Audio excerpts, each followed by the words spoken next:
Hello, everyone. Michael Jordan fans are the best. And today, we've got a great episode for you. We're going to be talking about who is the second greatest of all time because everyone knows it's Michael Jordan.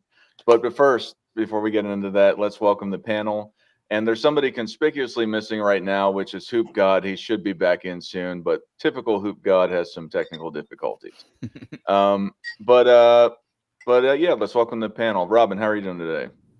You know how I'm doing, man. Shout out to everybody in the chat. Shout out to everybody on the panel, man. I am honored to be here. Shout out to my man Johnny Arnett. You guys know the deal, man. You know Sports and Fitness Rants. You know how we're gonna get it done today, man. I'm interested to see what you guys got to say in the comments, man. Let's roll. Nick, how you doing today? NMB Sports. I'm doing good, man. I think this might be our most contentious episode yet, so it's going to be interesting to see how it goes. All right, and we got Jay Skapatak. How are you today, sir? What's up, Dart? What's up, panel? What's up, Scap Attackers? Welcome in. And I just want to real quick. Johnny, I've never seen you before, and I didn't see your little super when you welcomed me when we were off cam. So I just want to say this is the first time I've seen you actually, but I'm aware of your work, and it's a pleasure to have you on to share some YouTube screen time with you. Yeah, for sure. And then welcome special guest Johnny Arnett. How are you today, sir? I'm good, man. It's good to meet all of you. Scap, thank you for that. It's good to meet you. Your channel's hilarious, man. You're growing at a fast rate, and people love your stuff. So it's good to see it. Y'all growing at a fast rate. I watched the last 2 podcasts of this in their entirety, and I had so much fun watching you guys go at it. And so, yeah, excited to be a part of it. That is my beautiful wife in the chat, by the way. And so she's there supporting, so I appreciate it. Oh, awesome. Yeah. Well, thank you very much. Then we've got, sorry, I lost the thing. We've got AOH. How are you today, sir? Good morning, everybody. Happy to be here. I may not articulate terribly well today because I deserve this. It's going to be one of those Sunday fun days. Yeah, cigarettes. You know. That is not a cigarette. I was about to say, come on, Dart. This is Self-medication. Rated G for everyone. This show. He's in California. And then we got Hoop God. How are you today, sir? I'm still dealing with these technical difficulties, but good afternoon, panel. Y'all know my slogan, man. It's imperative that we do what? Destroy these narratives. Are you the oldest person on the panel, Hoop God? Or do you just keep pretending that you are with your technical difficulties? I would say in an alternate reality, I'm the oldest on the panel.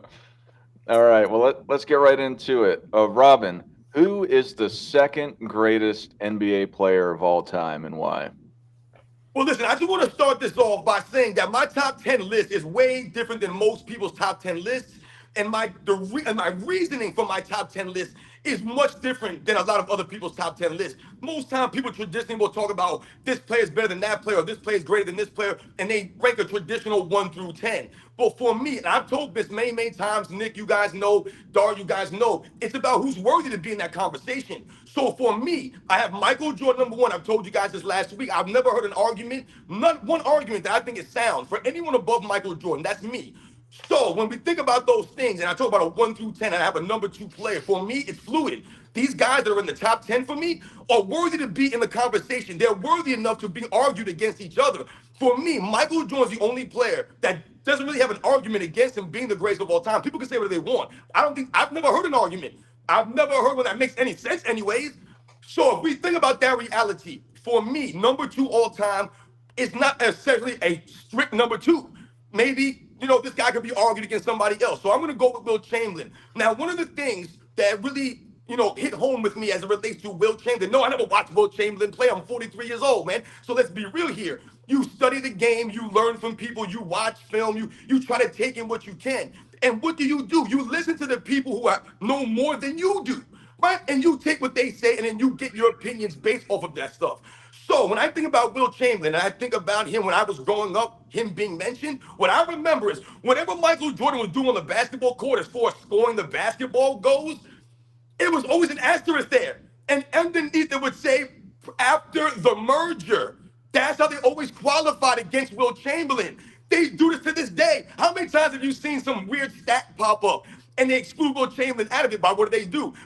After the merger, they'll say, right? Or I remember oftentimes Michael Jordan having all these 40, 50-point games, doing this, doing that. And then they would also have a list of all these players. Michael Jordan would be at the top, and then there would be an asterisk, and it would say Wilt Chamberlain, blah, blah, blah, because it was unreachable. It was in another level. Now, the key for me, that's not why I have a number 2. The key for me is this. When you think about Wilt Chamberlain, to me, he's really the only player in NBA's history that was really not allowed to use his gifts, what he could do on the basketball court. So let's think about Shaquille O'Neal in the early 2000s, the way he was able to play that game, banging into guys, using his what? His physical status. When you hear people talk about Shaquille O'Neal, the most dominant player of all time, not even close. He might be the most physically dominant player of all time, no doubt, but he ain't the most dominant. He's nowhere near the level of dominance of a Michael Jordan or a Wilt Chamberlain. So when you think about Wilt Chamberlain, he was never allowed to use his physical strength, his size at an advantage. Also, we think about the way the game was played in the 60s, right? And in the 50s and the 60s, they were the defenders, they had the advantage, the defensive players. They were allowed to put 2 hands on you, all these things, man. So for me, Wilt Chamberlain could have been a lot greater, and he accomplished a lot of things in his career, even though he was never allowed to use his physical strength and his physical imposition against the players back in them days, man. All right, Nick, what do you got to say? Or if anyone wants to say anything to what Robin said, you can for a minute. I'll just go. AOH, you're muted. Sorry, okay. There's some great videos out there that show how the rules changed over time, and any sort of aggressiveness by the offensive player was an offensive foul back then. I think about how Wilt Chamberlain, with those long arms, supposedly benched 500 or 600 pounds. So I'm just trying to wrap my head around what he could have done if he had adopted a non-finesse game or been allowed to adopt a non-finesse game. So, yeah, it's unfortunate to me that we have to worry about who is the greatest based on different rule sets. It makes the entire conversation unfair. I would like to have seen every player from every era play by the same rules so that we could actually have an accurate measurement. Hey, I just want to say something real quick, man. I'm not trying to take up any more time here, man. I see some fools already in the comment section. Listen, once again, Don't acknowledge them, God damn it! Yo, AOH, this is why I'm here, man. Let me do what I do. Make them pay. Make them pay. Real quick, when people keep trying to talk about Wilt Chamberlain playing against 6'2" guys and all these short guys, please, listen, we're going to get into it, but just stop. All right. Nick, who is the second greatest of all time to you? And why? Yeah, so I just had my debate with Hoop God, right? And essentially, I don't want to be too redundant, but I have objectively, right, if I remove my gut instinct, my sort of intuition, what have you, and I just be as honest as possible about who has the greatest claim, I've always said MJ has the best resume, he has the best aura. He just dominated in such a way, right, in a certain time that I just think he had in his prime and his peak, right? His run was just so great. He's number one, right? So I've always said objectively, Jordan has the best argument. I just don't see any way around it, right? Statistically, legacy, winning, MVPs, right? All that stuff. He just is what it is. Subjectively, if I'm just watching game film, right? If I'm just watching the game, Larry Bird has always stuck out to me as the most complete player that did the most things at a high level. For my money that I've seen or I've researched or looked into, or just watching the game, right? That's always been my number 2. But something Robin said that I kind of want to say, it's not a hard list, right? So, because I was kind of thinking about this, right? And I also think there's several ways you can kind of look at this, right? I think legacy and winning wise and being the heart of a team, you can argue Bill Russell. Statistically and metric wise, you could argue Wilt Chamberlain. In terms of being the second coming of Jordan and the closest thing we've seen to that, you could argue Kobe, right? There's just so many ways you could go about this. But for my money, in my opinion, I think Bird played the game and did the most things well, and the intangibles, right? The ice water in his veins, the chip on his shoulder.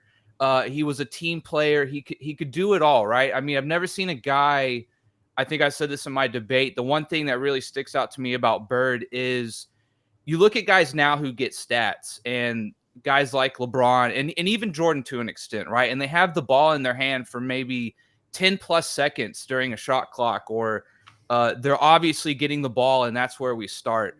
I've never seen a guy off ball and move around and just do things in such a way where the defense is just constantly aware of him. And in a split second, by him moving off the ball and knowing where everyone is, he's still controlling the defense in a way that I've just always found really incredible, right? So, I think he could do the most things well at a high level. As I've always said, Bob Costas at his retirement, right? Only a handful of players have excelled in every facet of the game, right? And Larry Bird was one of them. So that's largely my argument for Bird being the second greatest of all time. All right. Does anyone want to respond to Nick? Otherwise, I'd like to. Go ahead, Dart.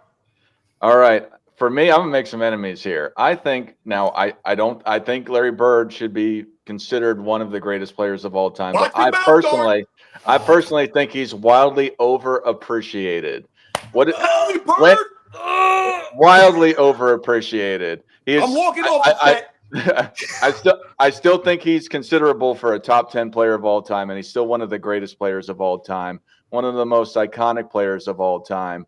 But he lost more than his contemporary against Magic Johnson. He still had arguably the greatest front line of all time with the Parrish, Kevin McHale, and him there.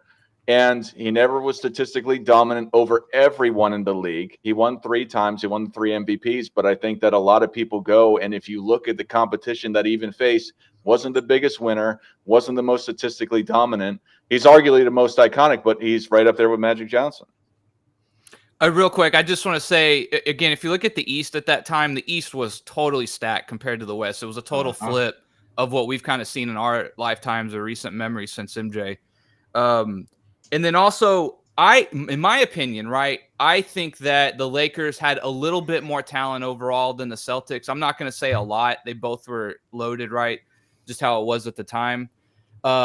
But yeah, I've always considered Bird better than Magic. I think he did more things well than Magic. Again, he maybe did not win as much as the Lakers. I think the Lakers had a little bit of a better, easier path to the finals than the East.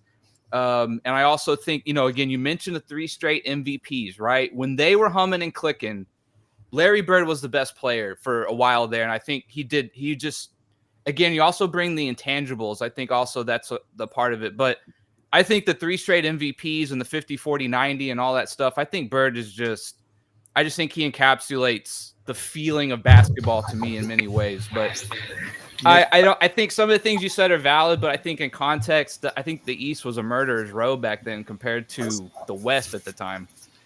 Nick, I had something about your first statement. As a Bay Area guy, I gotta pose this out there. You talked about a guy who was constantly running around, and the team had to worry about him even when he doesn't have the ball. Curry, did you give Curry some and Miller and Ray Allen, absolutely. Absolutely. Steph Curry, without a doubt. Bird off the ball with his passing, right, and other things off the ball, right, was why he was also a threat too. Yeah, absolutely. Shooters that are running baseline screens and things like that, absolutely, right. Like you can bring up Miller and Ray Allen and other guys like that as well. They don't got the IQ of Larry Bird, man. Hey Nick, not to digress. Everything that you said is the reason why I have Larry all time. Not to mention he beat Michael Jordan, right? They love to say that, but that's why I have Bird as the greatest small forward of all time. I just want to touch on something what Nick said about the 50, 40, 90 thing. And I've talked about this on my channel. I want people to understand something, man. In the 80s and 90s, the guys that I grew up watching, they would not necessarily know that they were doing these things. Larry Bird wasn't going back home and be like, I was 50, 40, 90 this season, man. These guys were doing this in the course of winning, in the course of greatness. It's a far reach from what we see now, where guys are constantly worried about their stats. They're worried about these things. So they'll play the game based off of that reality. Larry Bird's 50, 40, 90s and the things that he was accomplishing on the basketball court, he wasn't looking into doing this stuff. Those are the things that he did, man. So once again, Dart, listen, man, don't make us look bad out here by saying that Larry Bird overappreciated, man. We're going to lose all credibility out here, man. We must stand on these things. Larry Bird, like I said, man, to me is easily one of the greatest players of all time. 5, top 10, easily. He's in my top 5, Larry Bird.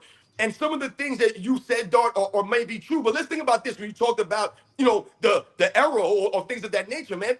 Larry Bird, on the team he played on, his loss to Magic Johnson. Larry Bird, like he said in the Eastern Conference, was playing against some of the most stacked players at his position. He's going against young Dominique Wilkins. He's going against Dr. J. He's going against Bernard King. He's going against a lot of these great players, not to mention the Adrian Dantleys, the Alex English, some of these other great small forwards that he's going against, man. This dude was literally battling against guys like Dennis Rodman. You know what I'm saying? So much respect to Larry Bird. All right. Hey, and I want to. Hey. Yeah, I want to. All right. Last one, Hoop God. Okay, yeah, I want to add something that Rex informed me, and I didn't know this, but it follows Sports and Fitness Rant's point. I didn't realize in the 1980s that the basketball was like, I think Rex said from 30 to 31 inches, and it's no coincidence in 1984 when they switched to the 29, I think it's like 29.2 or 0.1, the one that they're playing with to this day. That's when Larry Bird's efficiency started to go up. Why? It's a smaller basketball. And his first coach was like, he spoke against shooting the three ball versus Casey Jones, who was more open to it. So Larry Bird didn't grow up with the 3-point ball. He literally learned on the fly and became the first 50, 40, 90 guy, which I feel is very significant. All right. Let me not to dogpile on you, but I got to touch on this Bird thing real quick. I'm sorry, you started this, okay? Now, to me, Larry Bird is in the argument. I think I pick him as the most, does not necessarily my GOAT. He's not my GOAT, but he's the most complete basketball player the game has ever seen. Because when you look at everything he did, he was a top 10, arguably, shooter in the history of the NBA. He was a fantastic scorer, averaging 25 to 30 points per game throughout his career. Between, I believe it was a 5-season stretch. It was a 5-season stretch from 1984 to 1988. If you take that 5-season stretch, he had 50, 40, 90 percentages. So he was efficient, he was a scorer, and he was a great three-point shooter. He's also one of the greatest rebounders of all time when you look at position. He averaged 10 rebounds per game as a small forward. Now, he did start at power forward early in his career, but 10 rebounds a game. He's among the all-time leaders. And even in the NBA Finals against freaking Moses Malone, he was averaging 15 rebounds a game. Nobody appreciates that. So you got his rebounds, you got his scoring. How about his passing? He was so overlooked as a passer because everybody was paying attention with Magic Johnson. They were so enamored with what he was doing on the court that they weren't appreciating Bird's vision. So you got passing in there. He's arguably top 10 on that. And then you look at his defense. He's so underrated defensively, has 3 all-defense team selections. He was actually a runner-up in the first year that they had the Defensive Player of the Year award. He was either second or third. Correct me if I'm wrong. Second or third in the DPOY race. He has everything. Tell me what Larry Bird sucked at, and you'll embarrass yourself. There's nothing. He's arguably the most complete player in the history of the game. The thing that holds him back to me is the back issues. He just didn't do it as long as many other guys. But if you look at everything he did, he's right up there. All right, Jay, since everyone else took a shot at me, would you like to have a minute to take a shot at me? So I also have Bird above Magic in my rankings head to head against them. I have Bird in my top 5 all time. I think his peak is arguably one of the 3 to 4 best peaks we've ever seen. Longevity is certainly the one thing that kind of holds him back. But Magic, remember, he only played 12 full seasons as well. So like the longevity thing isn't really chiming in for Magic. The only one advantage really, and look, I am a rings guy. I do value winning in championships. The only thing that maybe you can give Magic the check on is that he won the 5 championships to Bird's 3. But again, it's been mentioned in here, the gauntlet of the Eastern Conference at that stage, it was unparalleled compared to the West at the time. Go and check out Magic Johnson's, his pathways to get into the NBA Finals. And he had, 3 or 4 of the easiest runs in NBA history to get into an NBA Finals when you look at the teams he faced during his conference run-up, while Bird was playing a murderer's row in the East. And then finally, look, Kareem Abdul-Jabbar might not be mentioned by anybody here, but he is arguably the second best player ever. He has a case at least. And that guy was on Magic's team for all of the rings. And look, James Worthy is a top 50 all-time player, he had him too. So I know Bird had a robust supporting cast, but in my estimation, the Showtime 80s Lakers are the greatest like team assembled on paper when you really look at everything that roster had. Yeah, and I will say I think Kareem on paper, kind of like on paper, I think Kareem might be probably the next best argument on paper. From high school to when he retired, like really nothing he didn't do or win at a high level. Let's just moving forward, let's have everyone do a 1-minute response to whoever says somebody second. I think that'll flow better. But I also want to defend myself real fast, just real quickly, is that for me, I look at stats because they vary over time. The 80s stats look different than the 90s or the 60s or the 50s and 40s. To me, when I look at 15 rebounds a game or the scoring, I think that Larry Bird is one of the best players of all time, and I think he's a top 10 greatest player of all time. You know, shoot me for it, I guess. But just to the point of it is that, the point of it is I think he's an all-time great. I just don't think he's close to the GOAT. Anyway, Jay, who is the second greatest player of all time and why? Well, Dart, we're talking second because we all agree Michael Jordan is one, and that's because for all intents and purposes, he has a perfect resume. He really has no flaw. Every other player in NBA history, and while a handful do provide us with great cases, they all also have flaws. So you can kind of pick and critique at every case other than Jordan in my estimation. And what we're doing right now in this at least opening segment is making our case. Therefore, the reason I think it's Kobe, and it's easily Kobe, is because for over a 10-year span of his time in the NBA at his prime, over a 10-year span, he was by far the best offensive weapon in basketball. Not just the best contemporary weapon, arguably the greatest offensive player ever. To me, I put Jordan, Wilt, and Kobe. Those are the only three names in consideration for my money. But when you look at what Kobe did at the time that he did it, for Kobe's entire 20-year span, average nightly NBA scoring was 97 points per game. When, just to put that in context, it was a 114 points per game this year and last year. That's where, and it's been on that upward trajectory since basically around 2015-ish. So basically right when Kobe was trailing off at the end of his career, we started ramping up to 1960s like rate and pace of play. So not only was the pace of play substantially diminished in Kobe's 20 years, but you also had guys that just had a willing desire to defend at levels that just don't exist in today's basketball. Despite all that, Kobe Bryant is still top 3 all time in most 40, 50, and 60-point games.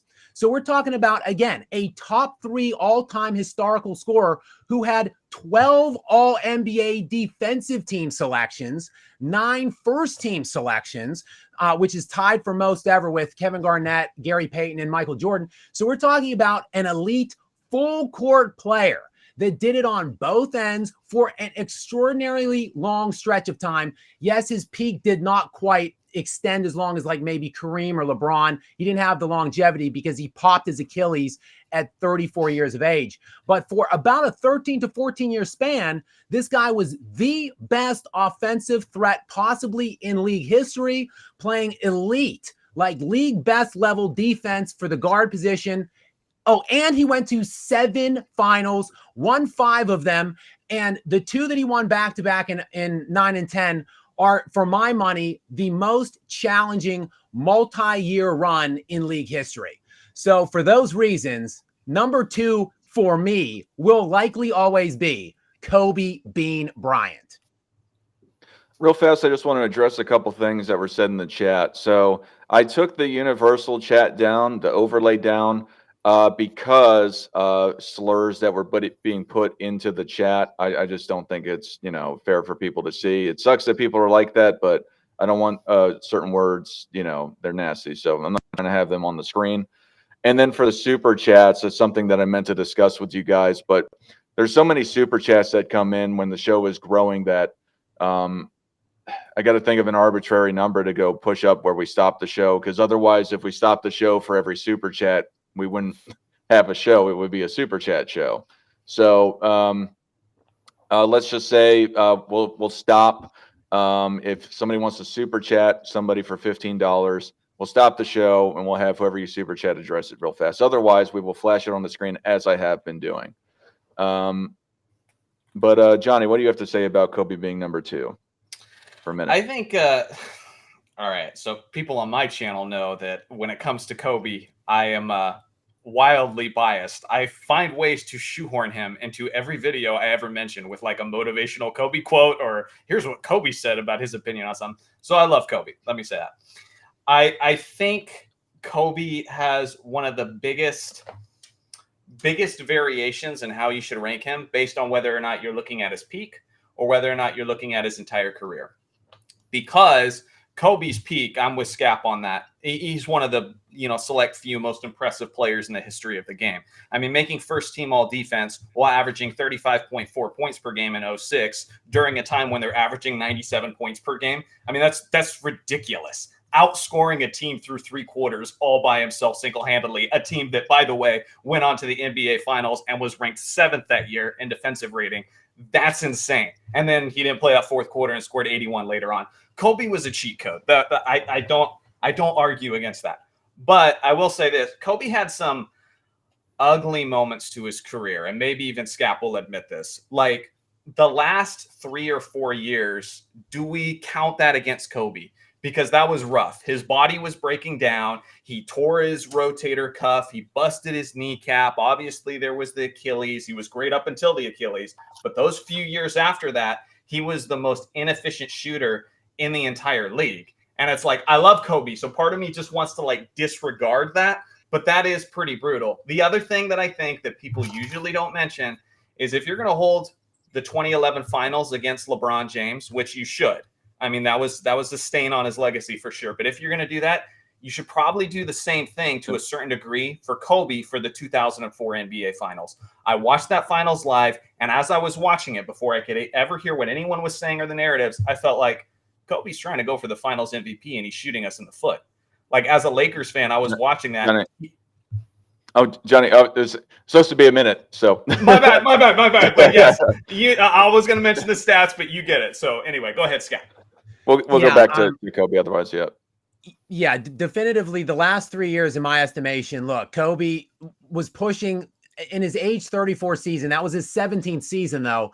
At that point, I think he ruptured the Achilles with 3 or 4 games remaining in the regular season. He ended up that year, Kobe Bryant in his 17th season, scored more points than LeBron James that year, and averaged more points per game than LeBron James that year, in a year that LeBron James won league MVP at the age of 28. So that's what level Kobe was still playing in his 17th season. But look, after the Achilles rupture, he never got back. He played 6 games, I think, the following year, like 19 games the next year, and then he limped through 60-some games for his final season before he retired. So yeah, I don't count those last 3 years. But when you look at the 17 seasons aren't a small sample size. Like if you take the year from when Kobe became a starter in his second or third year to the Achilles rupture, he played more games than he played more games than Michael Jordan, than Larry Bird, than Magic Johnson. Like that wasn't a small sample size, what we did see before the Achilles rupture. I still think it was enough to get Kobe over every other player ever other than Jordan. And yes, I admit the 2004 and Kobe had other stains, other negatives. That's why I started my dissertation on Kobe with the fact that everybody has things that you can pick and choose against them. Kobe is no different. But to me, Kobe did enough otherwise to clear everybody else other than Michael. Good take. Hey, wait, what do you got to say? I don't care. I don't. I get no pleasure sitting around trying to move pieces around and figure out who is higher on my list. I either liked them and enjoyed watching them or I didn't. I really don't care. And I thought about like acting like a basketball guru and coming up with all my stats about why I chose. And you know what? I don't want to be a conformist puppet because this is what the media has done. They have told us that it should be important to us. And that's why we're having these ridiculous conversations about LeBron James. LeBron James doesn't deserve to be in the conversation at all. I mean, he's an embarrassment to the sport. He's Hey, wait, an embarrassment to adult men. You I'm can't not have someone like that in a GOAT debate unless the media told you that it was a debate to have. I mean, wait, this is supposed to be about Kobe. No, it's not. You're supposed to be asking me about the top people. No, I never even got to say my opening line. Oh no, it was supposed to be for you about responding to Scap about Kobe. Oh man, I mean, I just Scap, thought, you know what?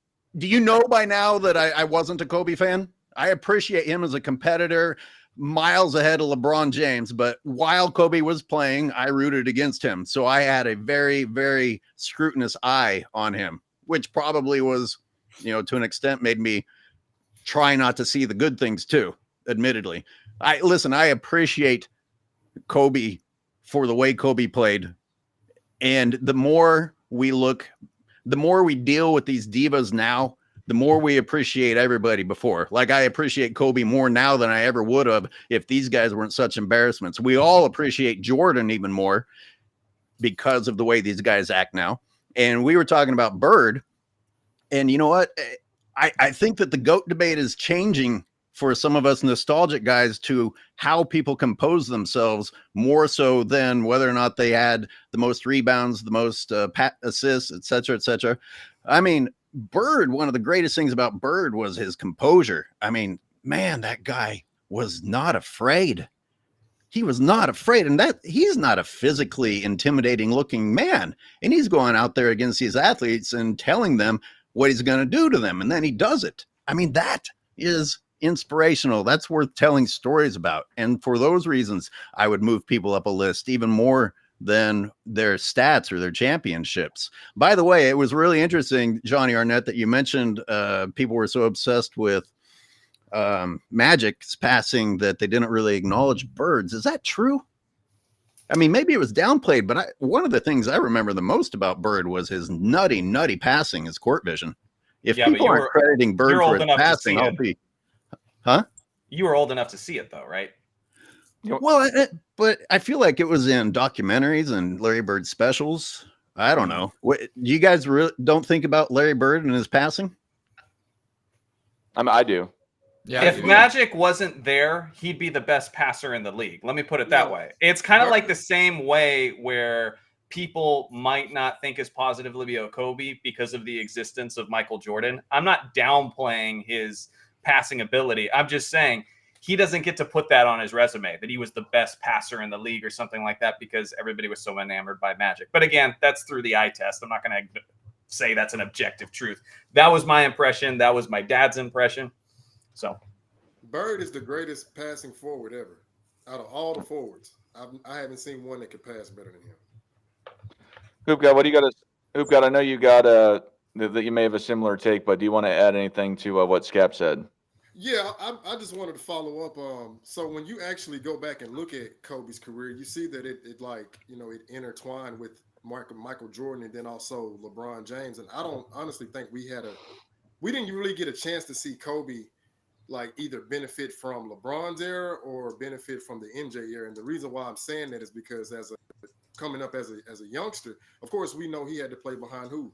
Nick Van Exel and Eddie Jones. So that's where I believe that work ethic that was already in him, it just got like catapulted up to an astonishing level because he knew he had to outwork those guys to ultimately prove himself. And then if you get to the 2000 finals, like not saying anybody in this panel said this, but they always speak on his efficiency. I'm like, okay, well, let's factor this into the equation. How would you shoot the ball on a bummed ankle that a team strategically targeted you to try to take you out of the series? But I said, I find it very astonishing that they just ignored that he shot 80% from the field in that game 4 when Shaq fouled out and he just tapped it on the side and said, hey, don't worry about it. I got you, big fella. It's like that unshakable confidence that we didn't get to see enough on full display. Fast forward, 2013, now we're in the analytical era. Everybody's shooting the long ball. Well, Kobe Bryant's effective field goal percentage was 50.4 before he got injured. So that's why when you go back and you just actually get the research and the facts, I believe Kobe would have did just fine in the LeBron era with more time, more training, and all the amenities that LeBron and everybody in his era has benefited from. Sorry, I went over on that. Right. Try to keep it within 60 seconds. I'm sorry. Robin, you got anything to add about Kobe? Of course I do, man. While I was talking, I'm gonna say something too. Listen, I appreciate what Scap is saying, man. I got Kobe Bryant third all time on my list, man. So obviously I respect what Kobe Bryant did, man. And everything that Scap said was on the money, man. And I listened to what you guys added and, maybe, pushed back against. But the thing with Kobe Bryant, to me, that it's like one of these things. I feel like Kobe Bryant, he's being appreciated more. And a lot of people try to say, oh, since Kobe Bryant died, all of a sudden he's in the GOAT debate. That's not the case here. What you appreciate more, why do you appreciate Kobe Bryant more, is what Hukai was alluding to, man. Look at the nonsense we're witnessing over the last 10 seasons in the NBA, man. It's an absolute joke, man. So once again, you start to appreciate what? The guys from the past eras now. What do you notice right now? Everyone taking LeBron James out their top 5 all of a sudden, or people making moves. Like you said, maybe AOH, you said maybe you would move a guy up or something based off of how you remembered him, right? It's how you remember that they played the game, how they made you feel. And in that regard, Kobe Bryant, man, can't really be matched by anybody as far as the competitive fire that he showed, the effort he gave. Like you said, Scab, he ran himself physically into the ground. Physically ran himself into the ground. Why? Because he was a competitor trying to win, man. My biggest knock on Kobe Bryant, why I would say he would never be close to a Michael Jordan, or he has no argument from Michael Jordan, is when we think about the two-way play. And I agree with Scab. I think it's Michael Jordan, Wilt Chamberlain, maybe Kareem Abdul-Jabbar, Kobe Bryant. These are really the greatest two-way plays you can argue of all time, man. And for me, if we think about Kobe Bryant, let's put Kobe Bryant in the 90s, for example, right? We know he came in late. Let's put Kobe Bryant in the NBA, 1990 with Michael Jordan. Robin, can you wrap Kobe it up, Bryant going to please? make all those defensive first teams against Michael Jordan? No, he won't, man. But much respect for Kobe Bryant being 2. I don't see any problem with that. All right, Nick, what do you got to say? Yeah, I said this in the debate with Hoop God as well. The Kobe curse, right? I kind of mentioned it in the opening. Is he is the second coming, or the best thing we've seen since Jordan in terms of that skill set or that kind of aura, especially at the shooting guard position. And so I think, whether subconsciously or not, I think people go, well, I already have the best model in MJ as the GOAT, right? So I might put a center at number 2 or someone who did something else. I think that's kind of what people do. And so where Kobe ranks in their all-time list, I think sometimes he gets bumped down when people start thinking like that. But that's kind of my opinion, is the Kobe curse is he'll just never get out of the shadow of Jordan. And that's just kind of what it is, And unfortunately, I think, like I said, I know I do. I think, well, Jordan's GOAT. Did other people play that position at their position at a higher level compared to Kobe, to Jordan, right? And so I think for that reason, he does get bumped down from time to time. Yeah, just as a reminder, let's try to keep it to 1 minute. But Scap, do you have anything you want to respond to before Johnny goes and says his piece? No, we can come back to Kobe, but yeah, I'll leave some time. I'm interested to hear Johnny's argument. So if we want to touch on Kobe, we can. Like I said, guys, I respect pretty much every name that's been brought up so far. I respect. I think there's as many as 7 people that have a case at number 2. So I'm interested to see who that case is going to be for Johnny. All right, Johnny, who's your number 2 and why? All right. Well, first I got to establish that my number 1 is Jordan, and I don't think LeBron's ever catching him. I have to say this because now people are saying I work for Clutch just because I dared look at these stats for myself and try to report them honestly. Anyway, Jordan's my go. Second all time. I had it LeBron last time I did a rankings video because I was kind of moving towards the longevity thing. But I feel like longevity is starting to hurt LeBron. Let me save that for later so I can, talk about my 2. My 2 was Wilt.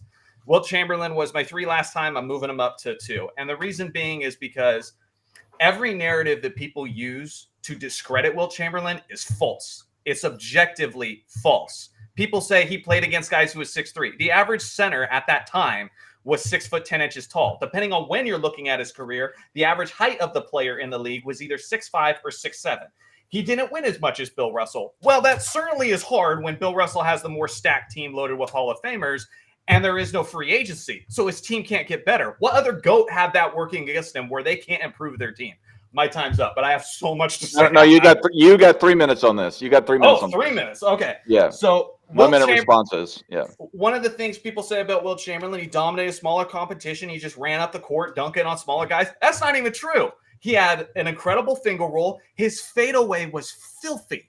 Go look up the footage. He was doing the Dirk fadeaway type style shot, and it was unstoppable way before Dirk was doing that. And as you mentioned, He couldn't just bully guys in the paint due to the rules at the time the same way that Shaquille O'Neal could. And everybody wants to say, well, of course he got nice stats because he played 48 minutes a game. Well, then why isn't everyone doing it? That takes a hell of a lot of stamina to do that. He was just the one guy who could actually pull it off. On top of that, he was one of the greatest rim protectors in the history of the game. And I think just because people just want to disregard his footage, again, like you say, or disregard his numbers, since the merger and all that sort of things, his numbers are so goofy that people disregard it. Sit with it for a second. Somebody averaged 50 points, 25 rebounds a game while being one of the top 2 best defensive players in the entire league. He was playing against Bill Russell 12 times a season at one point. And people want to say, you didn't have much competition. You ever heard of Walt Bellamy?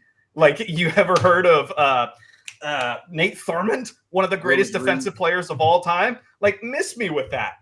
If you can't name the guys he played against, then you shouldn't be able to tell me whether or not you think he has legitimate competition. Anyway, I rest my case. All right, I'm gonna, Scap. Yeah, I'm gonna try to squeeze this into a minute, and I'm probably gonna open up a can of worms. I've got Wilt in my top 10 undeniably, but I don't have Wilt in my top 5. And I'm not rejecting his stats. I'm not rejecting the premise of his individual dominance. I think he is the most individually dominant player in NBA history. But some of the things I hold against LeBron, I have to hold against Wilt too. And I'm not just a stone cold, black and white ring counter. Okay, for instance, Hakeem Olajuwon only has 2 rings, but at his peak, Hakeem Olajuwon has a conversation in my estimation to be top 3 or 4 all time in terms of peak, and he's a fixture in my top 10. But for Wilt, you only won 2. I understand the Celtics. I understand what the roster entailed back then. I understand what Russell presented, but you won 2. One of them being with the super mega team of the Lakers, which still has the 2nd highest differential ever, which had Gail Goodrich and the late great Jerry West. That's one of your 2. I just can't. Rand, sports and fitness, I see you foaming at the mouth, so go ahead. But this is my take on Wilt. I'm sorry. He's the most dominant individual, but he's not going above other guys that were more prolific winners. All right. Robin, you want to go since it looks like you got something on the tip of your tongue? Yeah, well, listen, man, I love you, Scap, man. I really do. I really enjoyed this stuff on Sunday with you guys, man. I'm learning a lot. Listen, this is the thing with Wilt Chamberlain, and Johnny, you said a lot of the same things that I started off this live talking about Wilt Chamberlain about, man. The winning. Let's just knock this winning thing out the way. Can someone name me the other player that was winning in the 60s? I'm waiting for someone. I keep hearing Wilt Chamberlain didn't win. And I'm not saying you, Scap. I'm not saying you, man. But when people like Johnny was saying these narratives, who the hell else was winning? Literally, Wilt Chamberlain and Bob Pettit are the only dudes to win during the Bill Russell's run. Also, Wilt Chamberlain's the only player to beat Bill Russell after winning 8 in a row. He was the only team that could beat them. Was Wilt Chamberlain's team. It doesn't add up to me. You mentioned the Lakers and the stacked players that they had.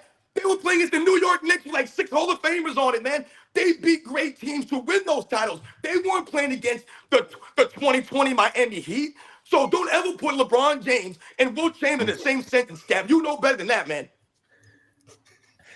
I think, though, with just real quick, this won't take a minute. With LeBron, I do hear from the jock sniffers or the Bron sexuals or whatever you want to hear. I do hear some excuses flying around that, quite frankly, yes, some of the excuse, the KD Golden State Warriors team, okay, yeah, sure, maybe you shouldn't have beaten those teams, LeBron, but you played 21 years, you had other opportunities to win other championships. Otherwise, in my estimation, if we're talking 2nd all-time greatest player ever, the individually most dominant player ever, in my opinion, should have found a way to slide more than 2 championships in throughout the course of his entire career. And that's just my opinion. Nick, what do you got to say? Yeah, unfortunately, the winning is held against Wilt a little bit there. I mean, that's probably why I don't have him a little higher. I said in the beginning, statistically speaking, Wilt is got to be next in line, right? It's just, but his playoff numbers dip a little bit. Again, I think the postseason success, it's like Jerry West, right? If Jerry West wins, 2-3 more rings, he gets propelled into top 20 top 15 on everyone's list, right? So it's just unfortunate, right? It's just kind of the way it is. But statistically speaking, metrics on paper, Wilt Chamberlain is an absolute monster. I've always called him the biggest freak the NBA has ever seen. And don't forget, Wilt Chamberlain at 7 foot, whatever he was, benched 400 or 500 pounds, ran a 10 second 100-meter dash at Kansas. Like, these guys were athletes. I agree with Johnny on the whole athlete thing, right? Bill Russell and Wilt Chamberlain ran track, and they were considered, I mean, Bill Russell one time was one of the best in the world, and you got Wilt Chamberlain out here 7'2" running, 10 second 100-meter dashes. Like, that is just a scary proposal to have to think about and deal with. So I wanted to add about the Wilt Chamberlain thing. So he's the most statistically dominant player of all time. But to what Scap is saying, his entire career he had great teams. They just weren't able to get over the edge of the Boston Celtics. On the Philadelphia Warriors, he had Paul Arizin, he had Tom Gola. He went on the 76ers, he had Billy Cunningham, Hal Greer. And then he went to the Lakers with Jerry West and Gail Goodrich. To say that the teams the teams were just different. And Bill Russell, foreshadowing alert, is my second greatest of all time. So I'll go with that into more length later. But to me, Wilt is he is, period, the most statistically dominant player of all time. It's not even close. Second is Michael Jordan. But to the point of it is that Hoop God, just wait a second, okay? Yeah, the whole point of it is that sorry, I got distracted. But is that, yeah, Wilt Chamberlain is great, but he's got a lot of black marks on his resume. Anyway, Hoop God, what do you got to say about this? Okay, so just to echo what Sports and Fitness Rand said, I mean, yeah, when you look at the numbers, and Johnny Arnett as well. No, Wilt was a freak of nature. I mean, he put up numbers. See again, so I can give him that. But my biggest knock is the drop off in the playoffs. Now, granted, not everybody's going to be consistent, but if you go from 30 points per game down to 22, well, I got to go back and research. Okay, what went on? I got to get to a conclusion, like, what happened here. Now, I'm only quoting what his teammates said. This was the great Jerry West. He said, I don't want to rap Wilt because he does feel like he was a phenomenally great player. He said, but Wilt would not adjust to you. You had to adjust to him. So once I go back and I do research. You guys hear me? Yes. Okay, yeah, I'm seeing that there has a lot of validity there. It's this style of play. I get it. And yes, Wilt was individually phenomenal with the fadeaway. I went and saw that. That's true. Arnold Schwarzenegger confirmed that he bench pressed 500 pounds. I mean, yeah, the guy just overall. I can't hear you guys. I do believe he's the most dominant player. Oh, yes, y'all can't hear me? I can hear everything. I think it's just on your end, Robin. Oh, okay. But yeah, I'm gonna just wrap it up. Like, that's my biggest knock, Wilt. It's the drop off in playoff production. If it was 1 or 2 points, that's fine. But from 30 points to 22, that's an 8-point drop off, and I cannot overlook that. All right, AOH has left. It was his turn. He's trying to move around, but Johnny, do you have anything you want to say more before we get AOH's opinion? Do you have anything you want to rebut to any of these things? I mean, we can get to AOH. I got plenty of videos on Wilt. I just think that, and I just dropped it in the chat, I think the effect of no free agency is way too overlooked. I mean, just imagine certain situations where Michael Jordan comes into the league, and we all know the history of it. We all know that the reason the Celtics beat them those 2 years in a row in the playoffs is because they had the much better team.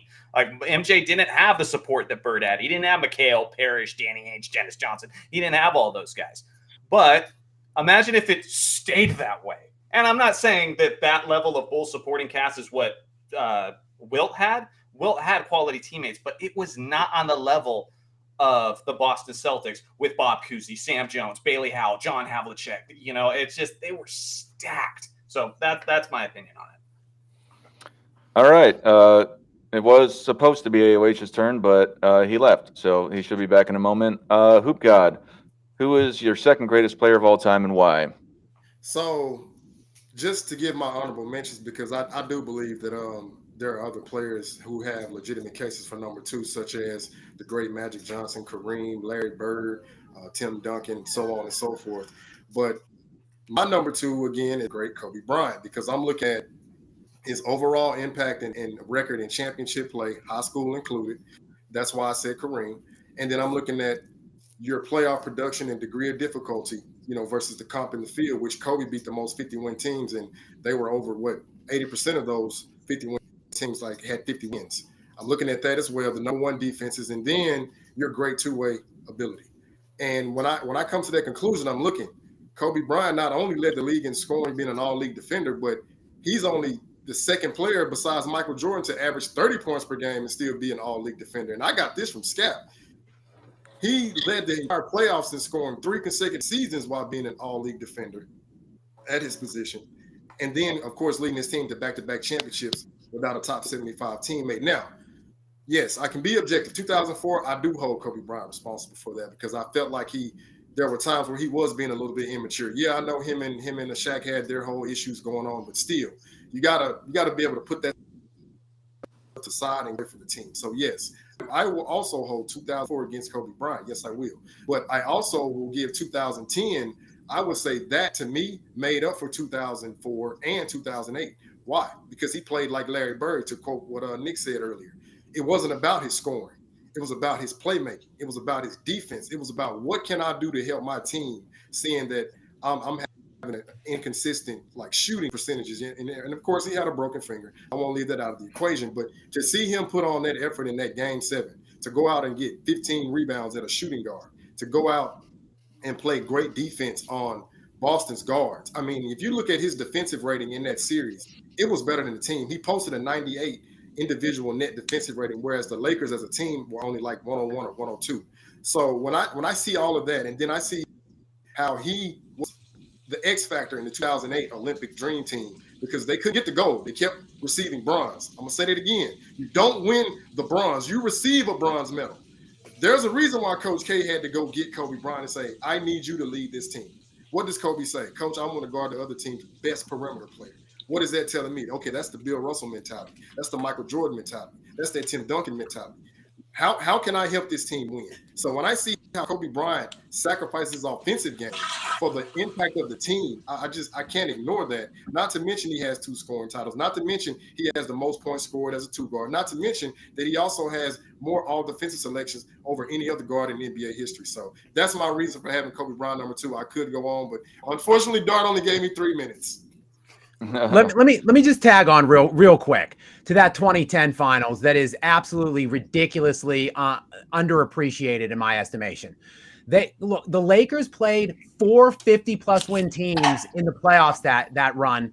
There's only, I believe, 5 teams in NBA history that played 50-win opponents at every stage of a postseason. Kobe was involved in 3 of them. Hakeem was involved in the other one, and then this year's Dallas Mavericks team. But in that 2010 run, the 8 seed that the Lakers played in the first round was the Thunder that had James Harden, Kevin Durant, and Russell Westbrook on it. That was their first round opponent. Kobe then gets all the way into the finals with that aforementioned broken finger against that super team Celtics squad that eliminated MVP LeBron James and forced LeBron to crawl on his hands and knees to Miami. Kobe got that team, and I see people be critical of him for his offense in that. Look, Kobe led both teams by 10 points per game in that 7-game series. He had 10 more points per game than Pau Gasol, 10 more points than the leading scorer on the Celtics with the broken finger and all the things he did defensively and rebounding as well. So I just wanted to add that in on top of what Hoop God said. All right. Johnny, what do you got to say? What do you got to say about this? Yeah, so I want to tack on that just Kobe 2010 because I agree. Although I acknowledge the twilight of his career, 2004 NBA Finals, I just want to destroy this myth as you guys talk about this critical. He was 6 of 24 in Game 7 of the NBA Finals because this context is ignored. A lot of young kids never watched that game.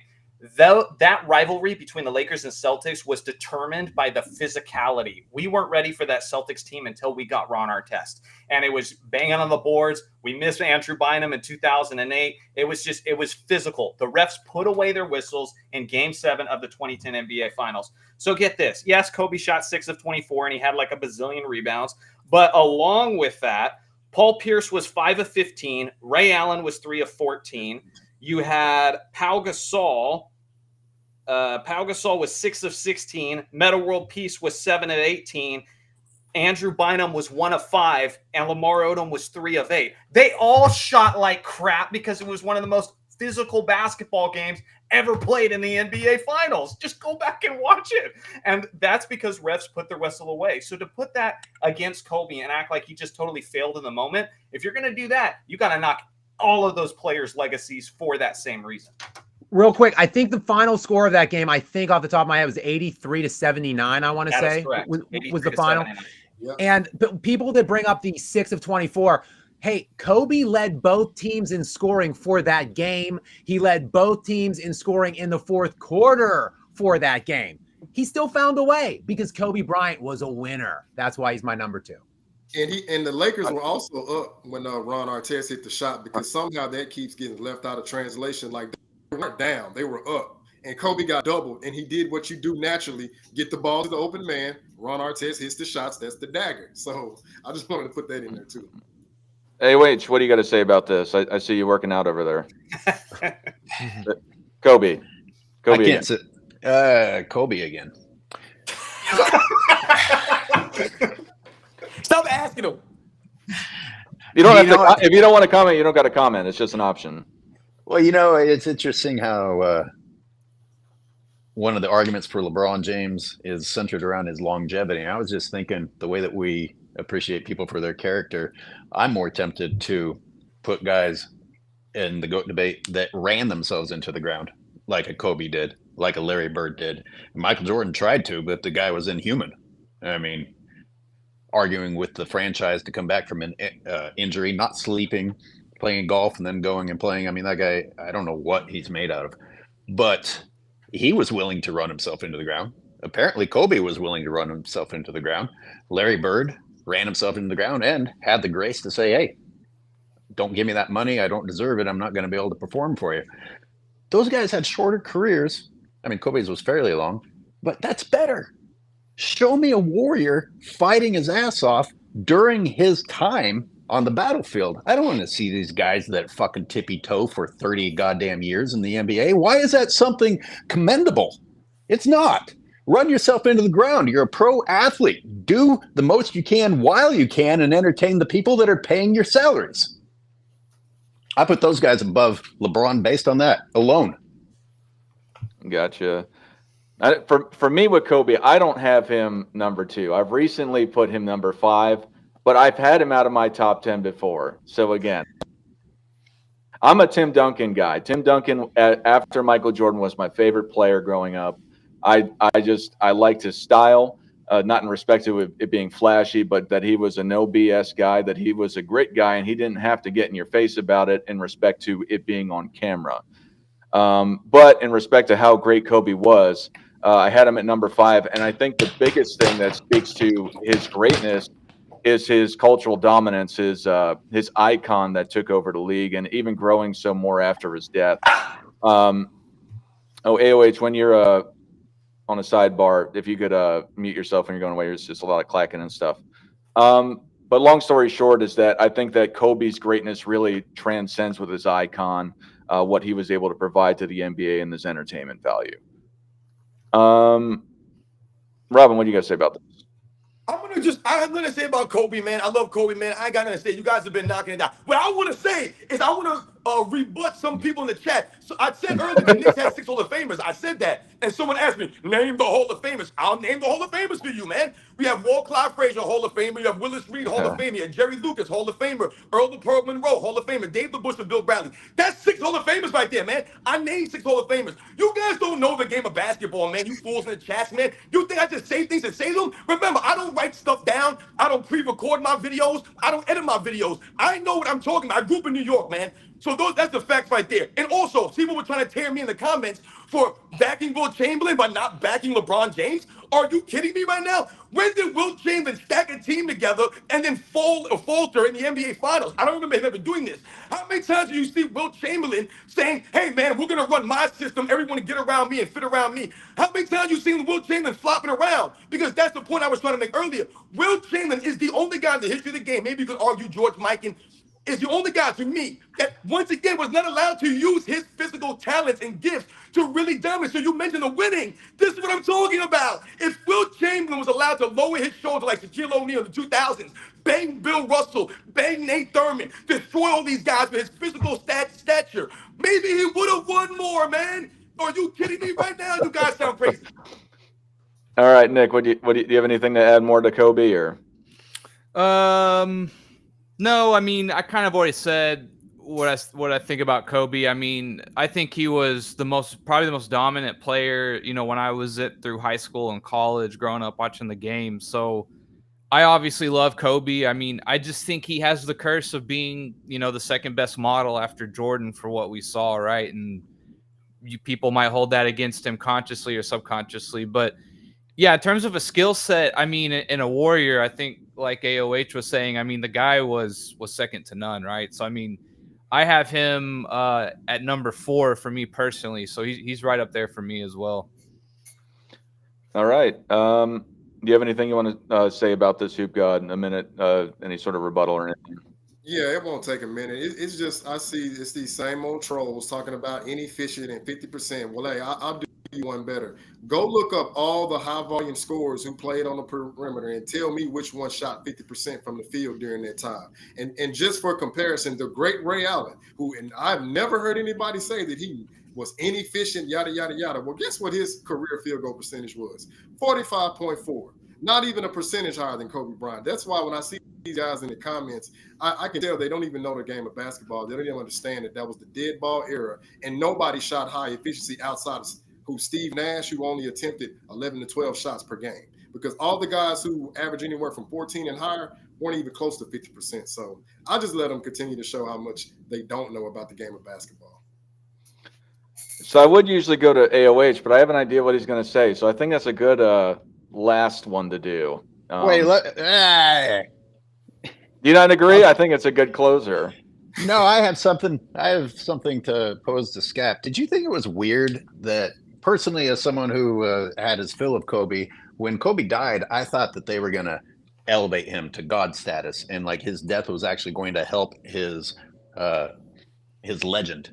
And they really did kind of sweep him under the rug. It's like, we're not going to even talk about him anymore because of, I mean, now he's gone. We don't feel the need to. I thought that was not the direction I thought they were going to go. Did you see that coming? No, and I think you're right, honestly. It's a good point because there are a lot of dreadful and egregious takes swirling out there about Kobe Bryant that annoy the ever-loving hell out of me. But I do see a lot that, you know, Kobe didn't exist before he died. He wasn't in anyone's, you know, GOAT conversation. He wasn't thought of as a top 2 or 3 player before he died. That's completely false. If anything, you're right. It's gone in the opposite direction for whatever reason. Now people diminish him and tarnish him even more now. So, and that's just one other little like, you know, critique or negative thing that people can bring up and say, oh, well, it's only because he died, you put him there. It's actually the reverse. All right. Let me get into my second greatest of all time, which I've already told everyone. It's Bill Russell. To me, I don't think it's close. The next guy I have is George Mikan, but why I have Bill Russell number 2, and just to explain what I look at is to explain greatness is individual statistical dominance. The most individually statistical dominant person was Wilt Chamberlain. The most dominant winner of all time was Bill Russell, particularly as a leader of a team. And then the most iconic and influential person is Michael Jordan. The total package is Michael Jordan altogether. He's second, third, and 1. All the other guys are in all different locations. George Mikan is another story. I can go. Y'all can jump on me later about George Mikan, but Bill Russell, 11 NBA championships. He went and he influenced rule changes with the offensive basket interference in 1957. He's integral for the entirety of, or he's largely credited for being with the Boston Celtics, integrating what is known as the fast break offense. In my opinion, the greatest offense of all time. Even though it's as simple as just going out in transition and being able to outrun the guy. They won 11 NBA championships in 13 seasons that he played there. He won 4 rebounding titles, some of them kept coming against Wilt Chamberlain. And as I said before, why have him against over Wilt Chamberlain is because although it's a 5-on-5 basketball game, he was able to go and win all those championships against the most dominant player of all time, period. On top of it all, it's not even that they were specifically dominant. A lot of people will go and they'll bash the competition of the time. They went to a ton of game sevens. I think they went to 18 game sevens in total for his career. He won every single one of them. He lost the one championship within against Bob Pettit when he wasn't even playing in half the series. To me, he was absolutely dominant. In respect to the purpose of the game is winning the NBA championships. Now, I have Mike above him, and I love Bill Russell, but I think he's the only person. I think he's in his own tier below Michael Jordan. I think everyone else are tiers below them. The point of it is that Bill Russell, let alone him being my grandfather, I don't know if you can go and see the resemblance, is just an absolute staple and icon in the game of basketball that gets widely disrespected for the era that he played in and the competition that he played, or some people will say he had such a stacked team. But going to so many game sevens and doing all doing all of that, to me, doesn't seem to carry the same aspects of what a lot of people critique him with. Anyway, that's all I got to say about Bill Russell. Robin, you want to respond? Oh man, God, you guys are killing me today, man. Goodness gracious. I love this show today, though, because like you said, we all have different opinions on this. But what did I tell you guys in the start? My top 10 list is Michael Jordan, and 2 through 10 is fluid, man. I respect everyone's name that we brought up today here as far as who they believe is number 2 all time. I got a lot of respect for Kobe Bryant. I got a lot of respect for Bill Russell, Larry Bird. I respect these guys, man. And when we think about Bill Russell, once again, you can say that Bill Russell, if you told me Bill Russell was the greatest of all time, I'm not going to argue that. I don't believe that he is, and I don't think there's an argument for it, but I don't have any problem with that because it's Bill Russell, man. So everything you said, Darty, you're on the money with this stuff. You know what you're talking about as far as Bill Russell, man. The one thing I have to keep stressing this, man, we lose sight of this stuff, man. The winning and the teammates of Bill Russell, man, they're getting shortchanged here, man. We're not shortchanging Bill Russell. We're shortchanging Sam Jones. We're shortchanging Tommy Heinsohn and Bill Sharman and Bob Cousy, who you love, Dart. We're shortchanging them. Real briefly, I know I'm done. Hold on. When we think about Sam Jones, you can make an argument that he should have won 3 straight Finals MVPs if they gave that award out. You can argue that. People can argue those things. Sam Jones, the game 7 you mentioned, that was largely in part due to also guys like Sam Jones hitting key baskets, man. Will Chamberlain's guard play, the teams that he played on, they could not match the guard play of Sam Jones and Bob Cousy and Bill Sharman, these guys, man. So that's what we must remember, man. All right. Nick, what do you got to say? Yeah, I mean, this is I think you saw me in the comments the other day, like you're kind of going more by the definition of greatness and legacy, and for sure Bill Russell and Mike and greatness is the word. Yeah, greatest of all time. For sure. Yeah, like they're definitely up there in that regard. So through that lens, I completely understand. I mean, I'm kind of like with Robin. I don't want to necessarily, I have Russell at let's see, I got Russell like at number 8, right? I just maybe a little, wanting a little more on the offensive end, but like his winning speaks for itself, right? I mean, so I'm not going to sit here and really knock the guys at all, right? And then of course George Mikan. We all remember doing the Mikan drill as a kid. One of the founding fathers of the game, right? So I don't really have too much to push back or add to that. Through your lens, it makes total sense. Yeah, what do you got to say? Yeah, I think you wanted to jump on me. Yeah, no, I don't want to jump on you. Russell, to me, is one of the most difficult players to rank all time, in my opinion. He's had the most fluidity. To piggyback on what Sports Fans and Fitness is saying, my list changes and evolves as well. And I used to have Russell, vacillating around that 2 to 3 spot. Now I've got him closer to probably 6-ish.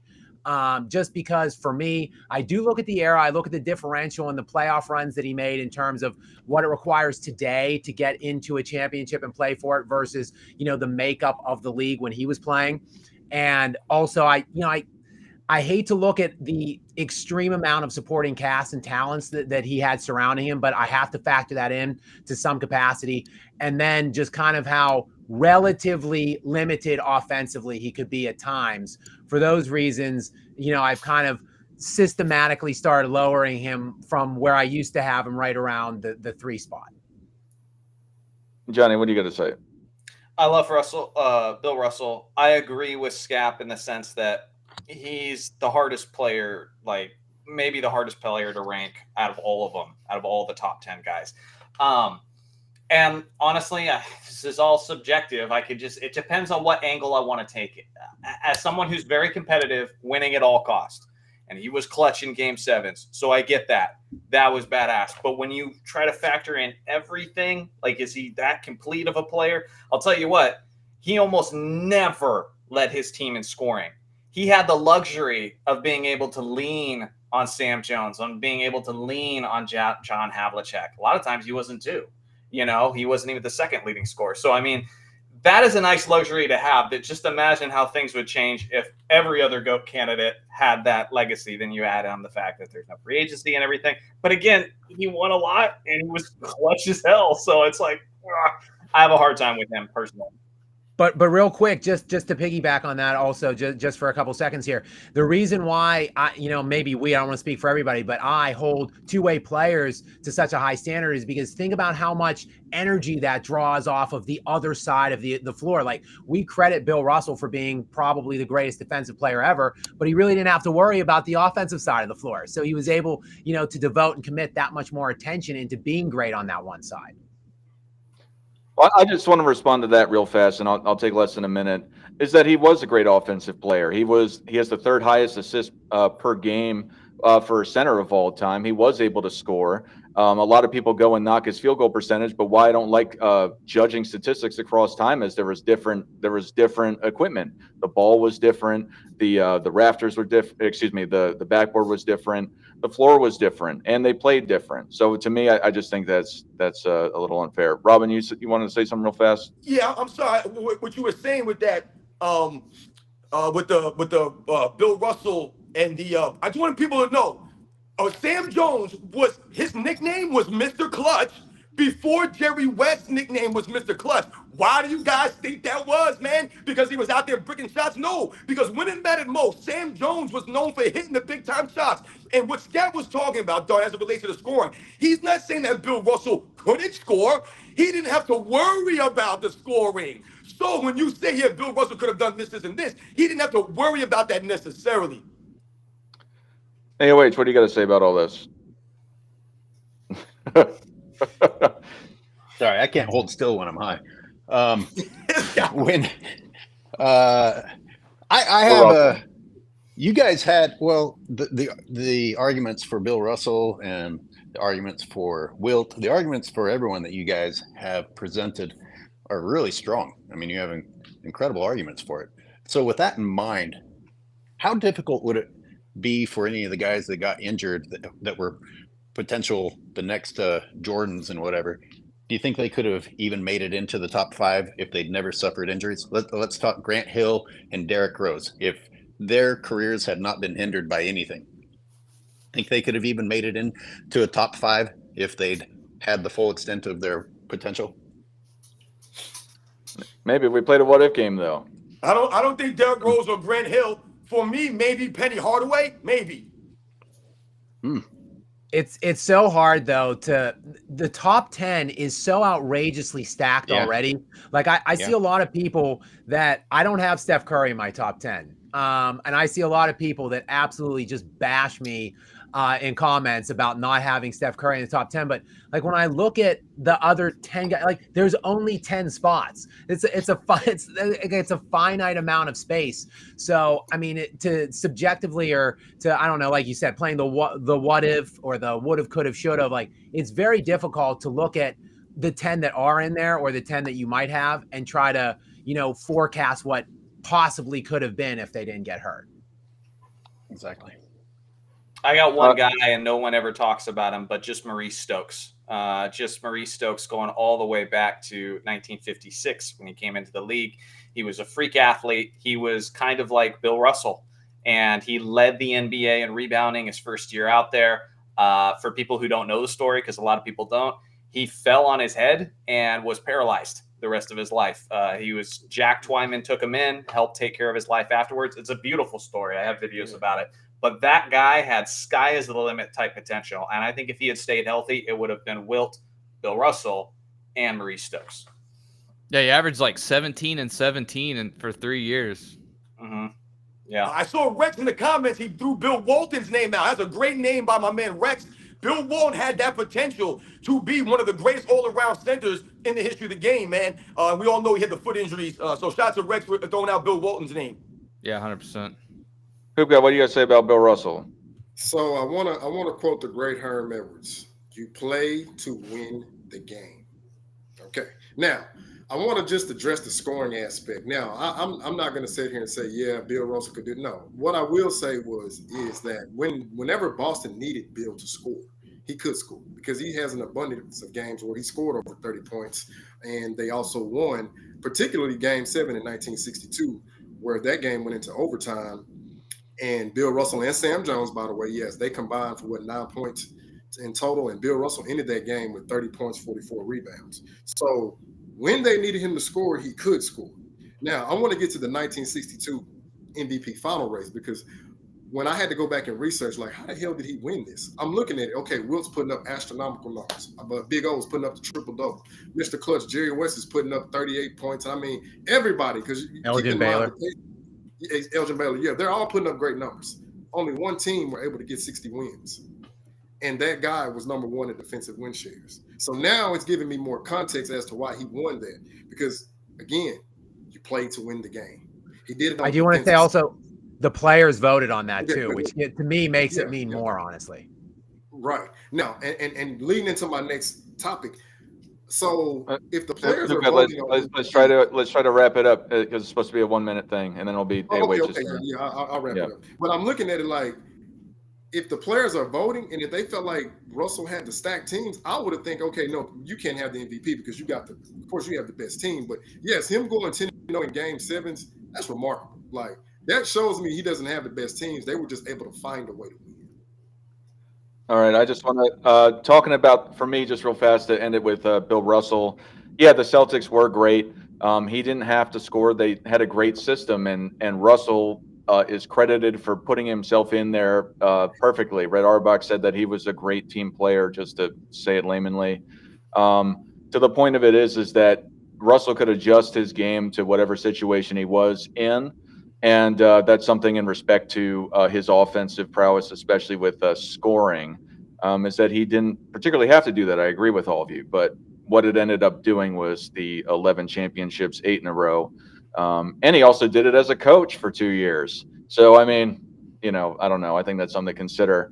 But AOH, I saved you for last because you started going on a interesting tirade. So let's do it again. Oh, well, start me off. What was my tirade that you liked? I'm always tirading. Nobody cares. Oh, yeah.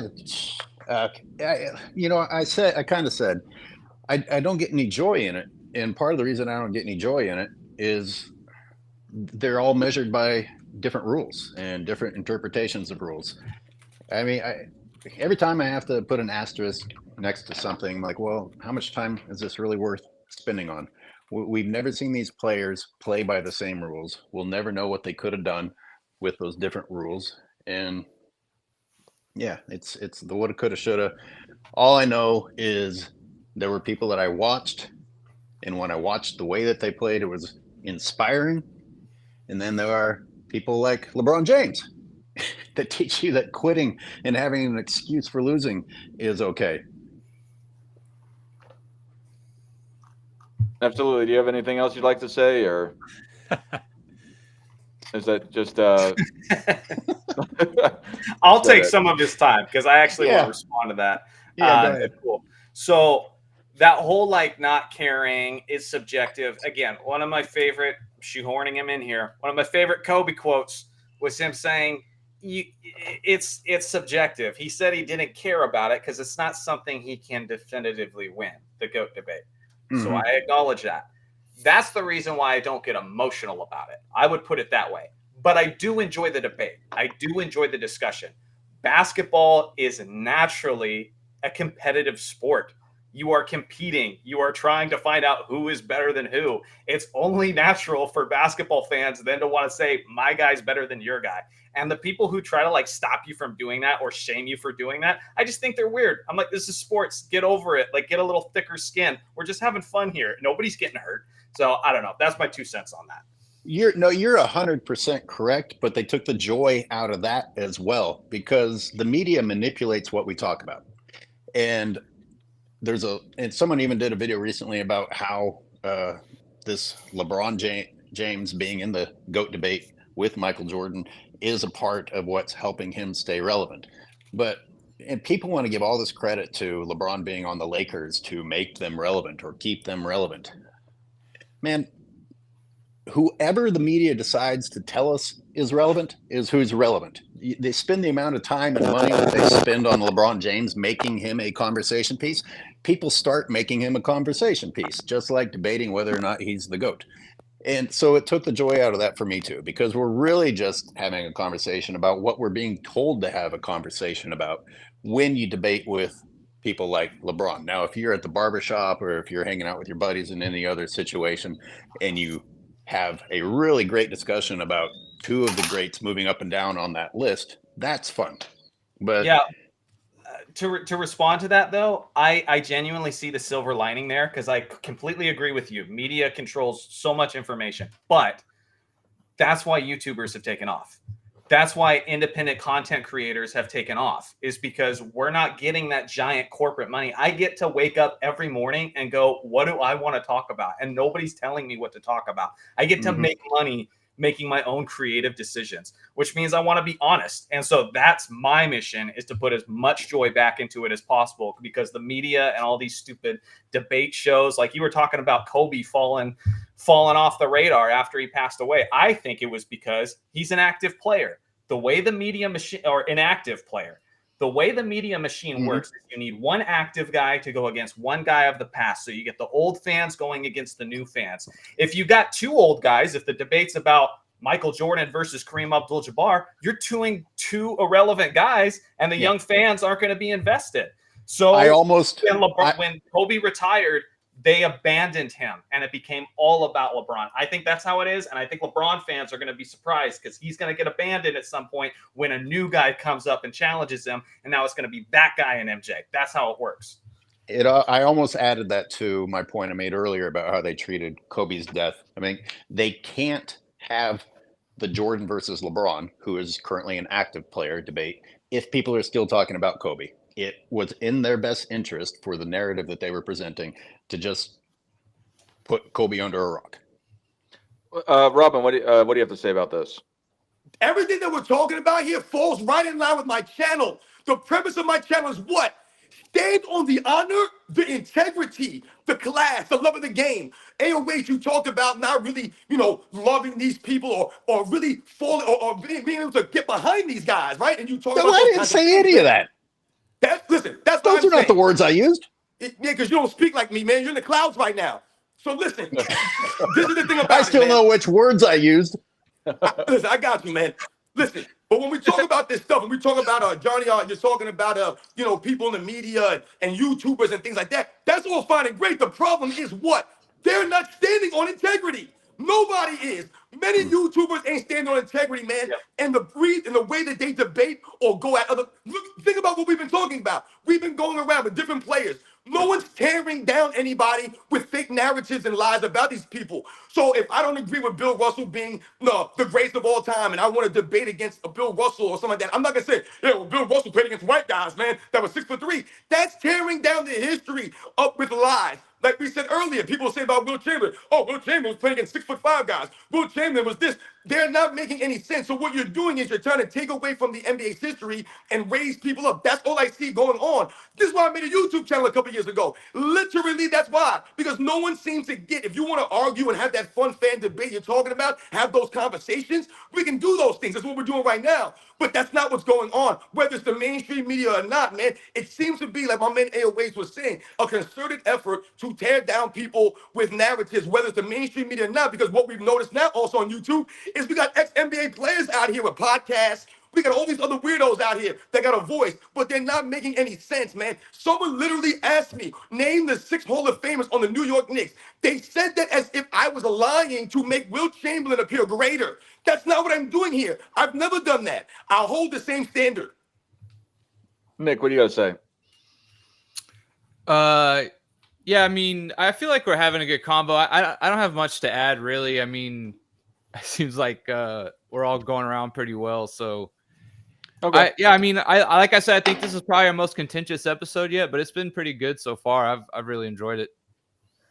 Jay, what do you got to say? Yeah, this is honestly just kind of more of a question because I think we've all gone and we've all, made our picks for 2 all time. And a guy I used to have at number 2 for a while in my youth, George Mikan? I'm not that old, Dark. Come on. A guy I used to, just based on resume, I think Kareem Abdul-Jabbar has, to me, like arguably the most complete resume ever. Mhm. He has, 6 league MVPs. He's been to 10 finals. He's won 6. He's I see some head shaking, but when you look, he's top 3 in 3 standard box metrics in points, rebounds, and blocks all time. I mean, he's arguably the second or top 2 or 3 greatest collegiate players of all time. Like, I came on here prepared to argue against Kareem because I have moved him down a good amount over the last couple years, but I was pretty convinced somebody was going to mention Kareem Abdul-Jabbar at 2 all time. All right, Hoopka, what do you got to say? Yeah, to follow up on what Scott was saying about Kareem. See, when we start to investigate these guys' careers, right? And I've always said this, and I'll stay consistent. LeBron gets all the criticism he gets. Kobe gets all the criticism he gets, right? Well, if any one of those guys, you can even throw in Jordan and Tim Duncan and all the rest, had they missed the playoffs in back-to-back seasons in the heart of their prime, and one of those years winning the MVP, I mean, we would never hear the end of that. So I think that's a stain on Kareem's legacy, that doesn't get talked about. But yes, if you just look at high school, college, and NBA, I mean, he arguably has the most complete resume.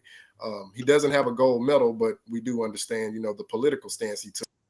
So I won't hold that again. But just seeing like that era of the 70s, at least get 2. But just to have 1 and then have a 9-year gap until Magic gets there, and it's kind of like, well, nobody else really done that. So I see why Kareem has started to go down on people's all-time list. But at the same time, if you just look at his entire resume, there's really no argument that he doesn't have a legit case at number 2. I wanted to say real fast about the number 2 and the media narratives. Yeah, I think I think YouTube is a great platform, or other platforms, for people to get out their opinions where somebody has an alternative to mainstream media. In respect to Kareem, he is one of the greatest of all time. He's in my top 10. It's just, for me, why I value Magic so much is that even though Kareem was he was statistically dominant in the 70s. He gets to 30. He gets his last MVP in 1980. In respect to how he was appreciated across the league. I just can't put him at number 2. I just think that in kind of a LeBron-esque way, he just kind of fell short and was statistically dominant during the 70s. Not that that's a problem. I still got him top 10 all time, but to put him number 2, I've never considered him number 2. But yeah, does anyone else want to talk about anything briefly before we start taking callers? Yo, I want to touch on this Kareem Abdul-Jabbar thing, man, because we're about to go shut down that a dude road up. right here. I'm about to He doesn't let anyone with talk. crazy stuff, man. Listen, I don't know if it's a hot take or not, and I don't know if I might lose all my subscribers, man, if I say this. I don't have Kareem Abdul-Jabbar in my top 10, man. I don't have it there. I said it, okay? I'm throwing it out there. Now, once again, Dar, you might have heard me say this before. Nick, you might have heard me say this before in the past. And people, if you subscribe to my channel, I've already told you, I've done a top 10 list. I don't have Kareem there. But let's go back to the beginning, the premise of what I said. To me, I told you guys what? 2 through 10 is fluid. If you told me today Kareem Abdul-Jabbar is the greatest basketball player of all time, in your opinion, I got no argument against you. I don't agree with you. I don't think it's an argument over Michael Jordan, but I don't have a problem with that. I respect Kareem Abdul-Jabbar, the way he went about his career, the things he accomplished, all that. My biggest thing is, and I'm probably, like I said, I'm out there with this. I value Dr. J more. To me, between Magic Johnson and Julius Erving, it takes away from Kareem's greatness. And I'm not saying, like, once again, if you told me he was the greatest of all time, that's great. Top 2, top 3, top 5, fine.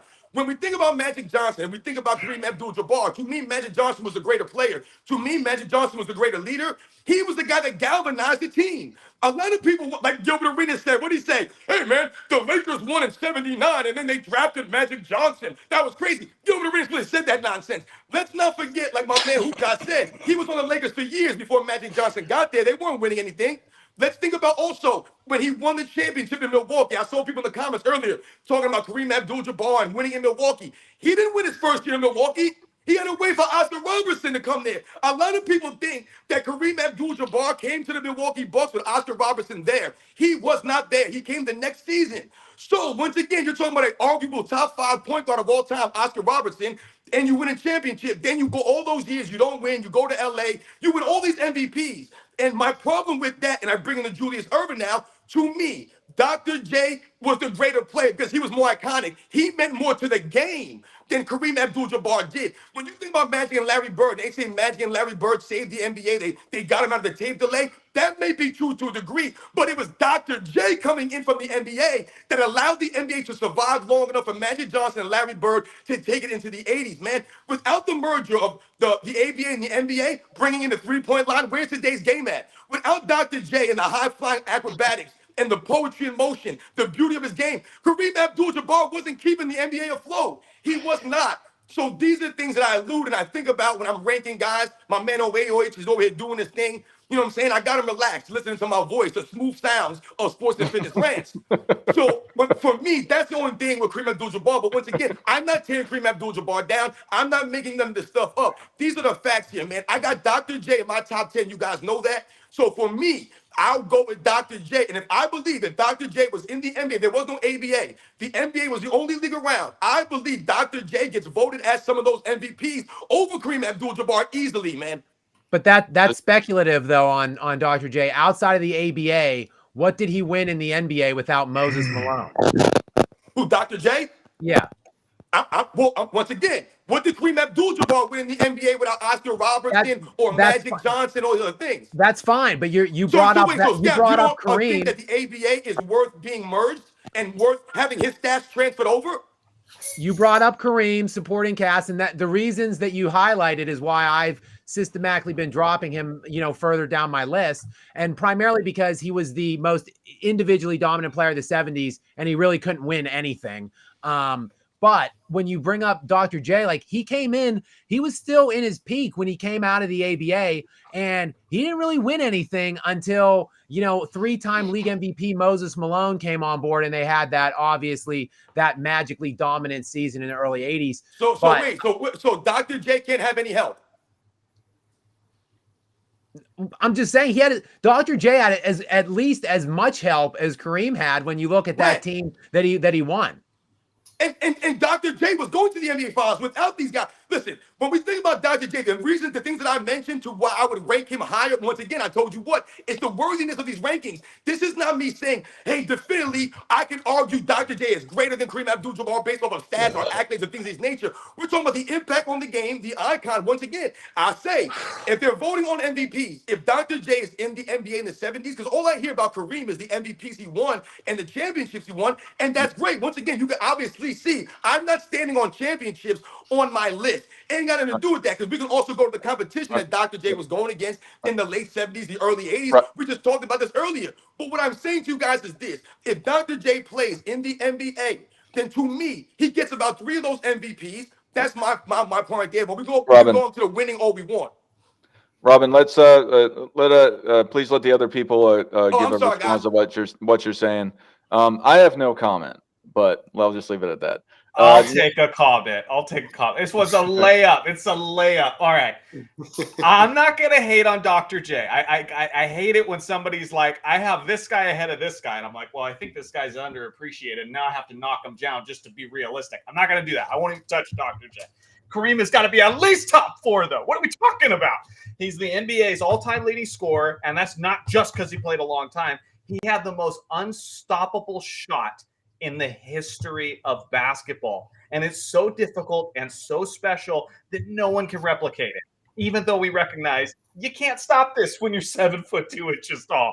On top of that, he's an all-time block shots leader. You want to talk about longevity? Look at what he did in the 1985 NBA Finals after everyone was starting to write him off and everybody was saying he was done. One of the greatest old man Finals MVPs of all time. His resume is incredible. And yes, he was on the Lakers before Magic Johnson. And yes, they missed the playoffs. But we got to remember the context of that era, because that Lakers team was not your typical Lakers team, right? They had just lost Wilt Chamberlain. They were coming off of their dominating days and they were rebuilding. And so that was going to take some time. I just think Kareem needs more love there. That's all I'm saying. I agree. His resume is the best. Hoop God or Nick, you have anything to say? Just real quick. Yeah, I just want to say, I think, I understand we don't just look at stats and stuff, but I just think on paper, Kareem's really hard to deny being in the top 10. I kind of have Duncan, Dr. J, and LeBron around that top 10 to 13 area. So I could put Dr. J in my top 10. It's definitely, I think he's definitely worthy of that accolade. But I just think on paper, I think Johnny kind of said it. He's just really hard to deny, especially if we go back to high school. If you want to go out, if we're going to talk about a total career. I'm just saying he has an absolutely monumental resume, right? High school to the last day he played. It's just impressive, right? It's just really hard to deny. AOH or Hoop God, do you have anything to say about this? Yeah, I wanted to chime in. I have Kareem in my 6 through 10. I mean, like I said, it's fluid, but also Dr. J too. Once I started to research his career, and when you do combine his ABA accomplishments on par with the NBA, I think he has right over 30,000 points, 3 MVPs. And too. Yeah, he won a championship in the ABA, and then he won one in the NBA. Now, what I will say is, yes, he was getting to the finals, and I don't know if you guys can name him, but I can't even think who his second best player was until, like Scap said, he got the great Moses Malone that gave him that adequate front court production that he World needed. Be Free, James Toney. Right. So I think that's a legit discussion. Now, if you compare that magical Oscar? Yeah, I don't think the resumes are close, but when you just look at the players and what they were doing in their production, I think that's where it's a legit argument. But yeah, I do have Kareem in my 6 through 10. Of course, I have Magic higher, but yeah, I won't rebuttal anybody who may have him higher. It's just for me, my greatest center is Hakeem, but still, I think Kareem is worthy of top 10. But if you don't have him in there, I won't argue that.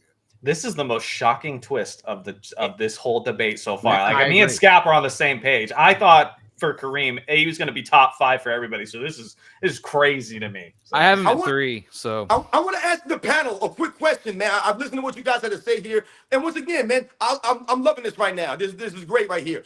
I want you guys to name me the iconic moment of Kareem Abdul-Jabbar. That's not fair, because stop. Because now you're Name talking about how the boring a iconic dude moment is. of Kareem The Tim Abdul-Jabbar. Duncan narrative. It's like he's boring. He doesn't have anything exciting. No. Exactly. Boring. Exactly. I'm asking you an easy question. If Kareem Abdul-Jabbar, you just said, had all this longevity, you name me the iconic moment of Kareem Abdul-Jabbar's career. Every time he did this, every That's the single iconic moment. time, No, it was stop iconic. You're getting Every ridiculous time. right now. Listen, let's just get this straight out the way here, man. You guys can't name it. No one can name the iconic moment. But how many times you turn an NBA film or you watch the history of the NBA and they'll show the Dr. J layup or they'll show the Dr. J rocking the cradle dunk against the Lakers. So once again, when I'm talking about the icon, and I told you guys earlier on this live stream, my 1 through 10 is about the honor, about being worthy to be there. For me, Dr. J is worthy. The guys I have in my top 10. I also have Jerry West in my top 10. Who has Jerry West in their top 10? Who has Dr. J in their top 10? Once again, I value and stand on other things, man. You guys keep talking about Kareem Abdul-Jabbar's high school and college career. Who gives a damn? Who gives a damn? We're talking about the NBA, the greatest players of the NBA. I don't give a damn about his college career or his high school career because I can easily say that Bill Walton was being touted as better than Kareem Abdul-Jabbar was at UCLA. So what the hell are we talking about here, man? Listen, Kareem Abdul-Jabbar being number 1 all time or 2 or 3 or 4, I got no problem with that. All I'm saying to you guys is you couldn't even name me an iconic moment of Kareem Abdul-Jabbar. He's played with guys that you can argue are top 10 all time. I have Magic Johnson number 4 all time. How the hell can I put Kareem Abdul-Jabbar number 2 if his teammate was number 4? It don't make no sense. You can Your- only have one of those guys in the top 10, Magic or Kareem. It can't be both. Look at the other guys you named. What other player has a top 10 teammate? Nobody. The You can argue premise Magic is is the greatest of all time. whack. I've debated Your this. premise is whack. He doesn't need an iconic play. You're literally talking about how flashy he is. Should we put Shannon Johnny, but Brown why in the can't you conversation name one, because he Johnny? has You watch all iconic those block VHS shots? tapes. What are Why you can't you talking name about? Mike. Tim, Name it. look, Sorry, Tim I was- Duncan All right, let's. would not be in the discussion as an all-time great or a top 10 if we're going on flash or No, or, no, no. you know, See, Scap, you're aesthetic going off the appeal. rails. I'm not All right, telling you let's- guys here that you have to have iconic moments or all of these iconic. I'm Let's- asking you guys to name one. One play. Let's- You guys let's- can't even let's- name one. We His can even skyhook, talk about his LeBron signature James move. face down block. When he broke the all-time Yeah. scoring record, Yeah, we when he got broke- him. You when- just That's don't not want to a count. acknowledge Stop. him. Come on, man. No, How about let's- the let's- same with let's- Magic? No, The I first was game gonna with say Magic, when they he made the broke hook let's and do- they shoved broke each other. record, That's like, that's the Let's only one. let's reel it in, guys. I'm not saying that Dr. J is greater than Kareem Abdul-Jabbar. I'm not saying when I told you guys about my list. To But- me, if I had to pick players, 10 players, I can't put Kareem there with Magic. Yeah, let's move on. Got a Sorry, little heated Dart. there for a second. Oh no, it's all good. I just don't want it This is to. what we're here. It's it- live, man. We're live, Yeah, man. We're live. It's all good. The, You can't bring the reins in, man. We gotta be free spirits out here sometimes. oh yeah, yeah. I'm smoking I weed. let- He's doing lines. I let it go. I let it go for a bit. I just think it started to get to maybe it might devolve a little too far. But yeah, I'm gonna open the lines for calls. So the easiest way to go and call into the show is if you come to my channel. Just as a reminder, if you're not familiar with any of these guys that are on the panel right now, please subscribe to them, like their content, and if you really like them, get some, turn the notifications on for them. But the easiest way to go and call in is to go to my channel and click the link. And if you like what I had to say or you like the show in general, please subscribe to my channel as well. But I've dropped the link in my chat. The easiest way to go is to come to my channel and call in, as I said. Hoop God, while we're waiting for callers, you said you wanted to say something. No, I was just that was the iconic moment I was thinking about when he broke the all-time scoring record, because I think how they started the countdown back then, but it wasn't nowhere near to the degree that it was today. But they show it. I think they showed it on the was it the Winning Time doc with the Lakers and the Celtics? If it wasn't that, it was the Courtship of Rivals. I can't remember which one, but I know they were like, "Will Kareem break the record in this game?" And when he finally did it, so that's the only one I can think. All right, let's we got Pierre in here.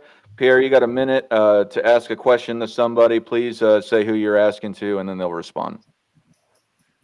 Hey guys, how's everybody doing? Doing good. Excellent. Great.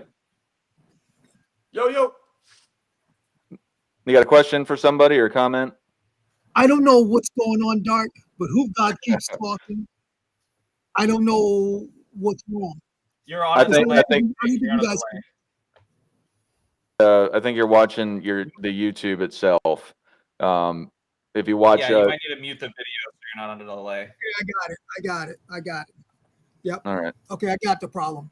Sorry about that, guys. no worries. You have a question for somebody? You got a minute to ask it. Listen, Dart, I just want to ask one thing. Okay. Why don't we account for Dr. J's points in the ABA along with his NBA stuff too, together? It needs to be counted together. It's all pro basketball. And I'm 66 years old. I was around. I watched all these guys play. So, that's what I'm saying. We need to account for both. Am I right, Nick? I would say Yeah. largely they're acceptable. I wouldn't push back too much against that. Yeah. So that's my question, Doc. So you want Nick? I just want to know if the panel agrees to that. That's all. One person to answer, because we got people trying to call, more people trying to call in. So who do you want to answer that? Oh, let Scap answer. He's my man. All right, Ms. Gap, you got a minute to answer.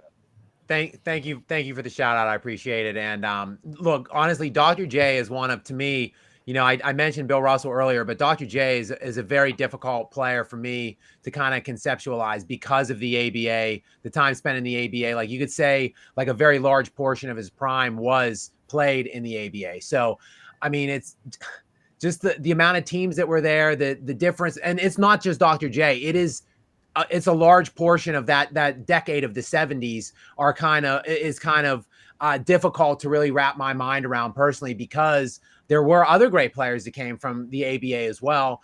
Dark, going back to your Mikan premise, like he didn't play all the time in the NBA. There's like other leagues that he kind of like floated around during that time. And it's just hard for me personally. I'm just being honest and answering the question as openly and honestly as I can. Like, it's hard for me to contextualize what that ABA time meant. For me, like Dr. J is absolutely, he's in like somewhere in my top like 13 range. So I'm not diminishing or discrediting anything Dr. J did. And I think like I'm aware of everything that he did in the ABA, and I kind of wrap it to some degree into the NBA. But in my estimation, they are kind of separate, just in my own opinion.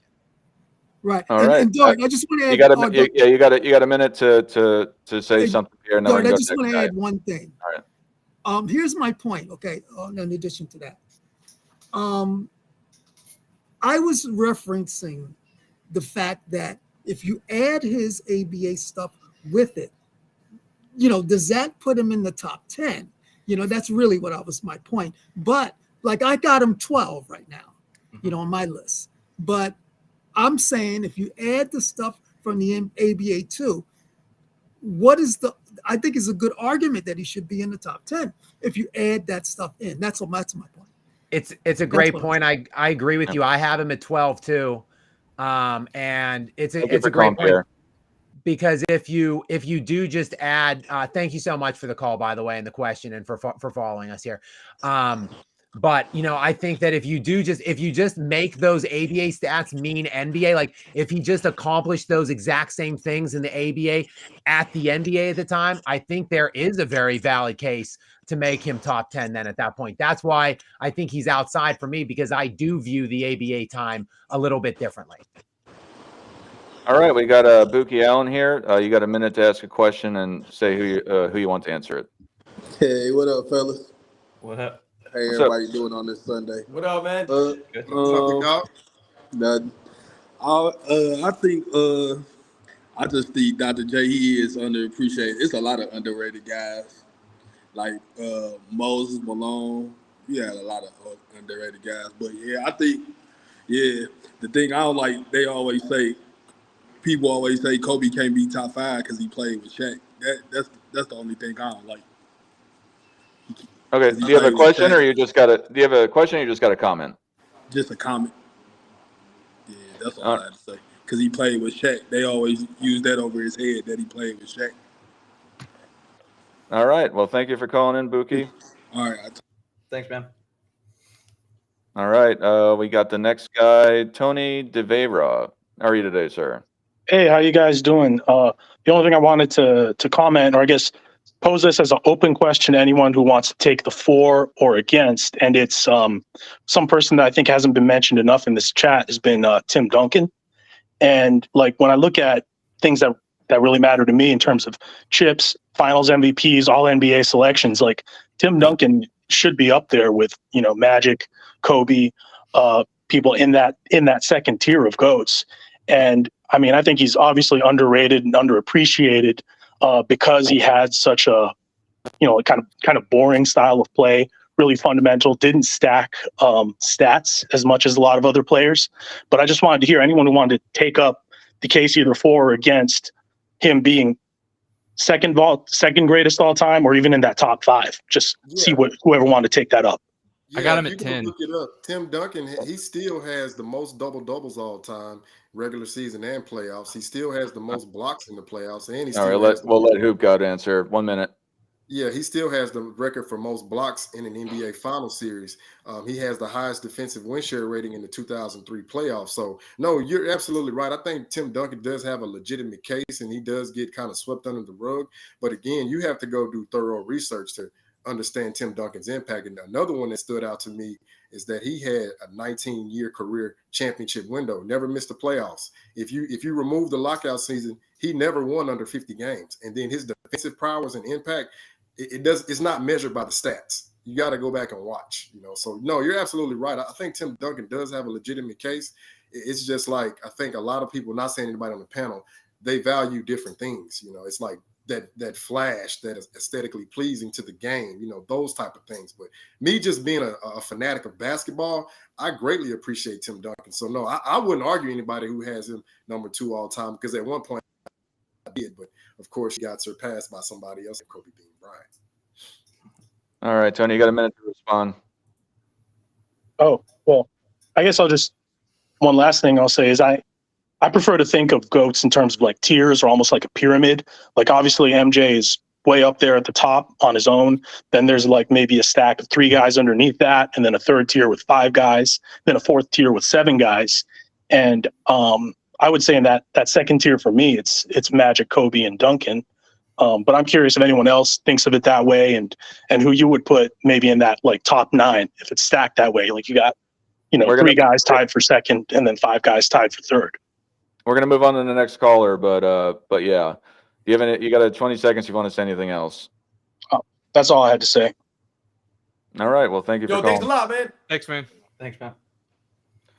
All right, we've got Jimmy James, and AOH keeps dropping out, but Jimmy James, welcome. You have a question for the panel or a comment? You got a minute? Yeah, I think the Larry Bird thing is kind of like a what if type of thing. Like, what if he would have hired someone to pave his mom's driveway?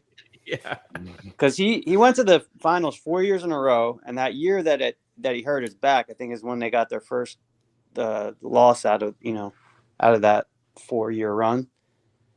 And then I guess he got a split after that, so he won 2 out of 4, and then after that was kind of it. And then he started to just have a lot of issues with his back, and he just wasn't the same. But I feel like he could have been either 1 or 2 if not for that. Yeah. Do you have a question for somebody, or you just wanted to make that comment? Yeah, I just wanted to see what people I don't know what people's thoughts were on that. You want a specific person to answer it? Is there anyone that's a big Larry Bird guy? Nick, go ahead, Nick. Yeah, I mean, Lynn Bias and Larry Bird's back, right? It's the greatest what if, especially for Celtics history, right? So, again, I think guys like Robin, we talk about like kind of old school mentality, right? He could have easily paid somebody, but decided he wanted to do it himself and help his mom out or his grandma. So, yeah, absolutely. This is one of those things where, like, when you make a certain amount of money, you can just pay people to do things for you. We all wish he would have done that, but yep, it's definitely a tragedy. All right, you have a minute to respond, Jimmy James. Yeah, so I think I still have him in my top 3. I think he could have been, like I said, probably 1 or 2. I think Kareem is probably number 2 for me, and I don't feel super strongly about it, but it's just kind of hard to deny. 6 championships, 40, whatever, 1,000 points, or however many he had. 38,387. Yeah. Yeah. 5 MVPs. Yeah. So it's kind of hard to argue with, Scap. but I mean, I could change it probably, within a month or something. But I think I got 6 Kobe. MVPs. Kobe is up there as far as like competitiveness. I don't think he's the best player, but he's definitely at least a top 3 or top 5 as far as competitors go in the league.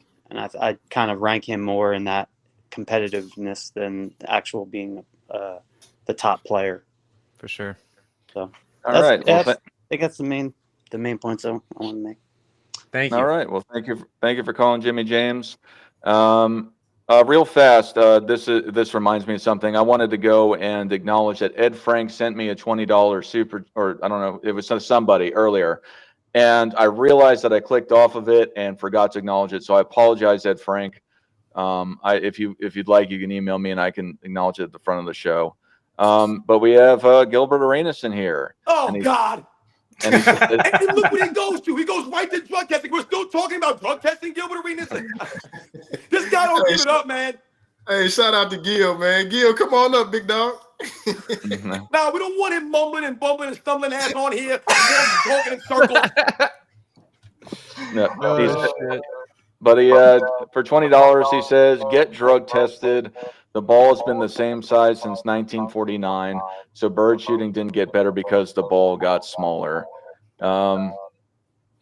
Yeah. I know that the ball has changed multiple times. I forget the number of times. I looked at it probably a couple months ago, but I know the ball drastically changed over time. I can't say what the differences were each individual specific time, but what I understand is that it did get smaller, but I may be mistaken.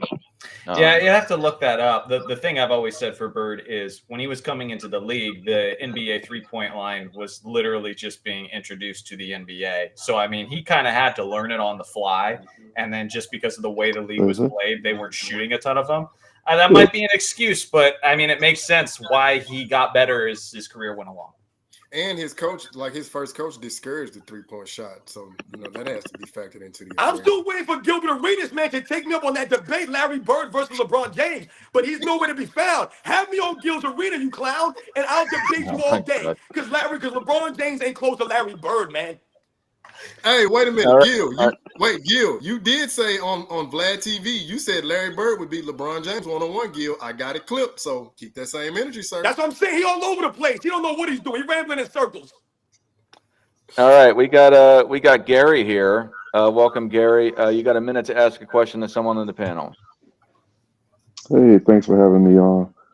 Salute Sport and Fitness Rants. My guy, keep that same energy. Scap, we go back, continue to grind. I don't know where AOH went, but continue on with doing what you're doing. Thanks, Johnny, for coming through. I got a question for Johnny. As it pertains to meltdowns, a player choking, how much should that count against a player if they continuously melt down versus what they achieve? If they continuously melt down, I mean, it's massive. How you perform when it truly matters is huge. I mean, it's the reason why Patrick Ewing doesn't get as much love as many of the other great centers at that time. If you have just one or two of those instances, because there's guys who have a long track record of that, like James Harden, for example. But if you just have a couple instances of that, it really shouldn't affect much because everybody's got that to a certain extent. Magic Johnson in the 84 finals to almost everyone.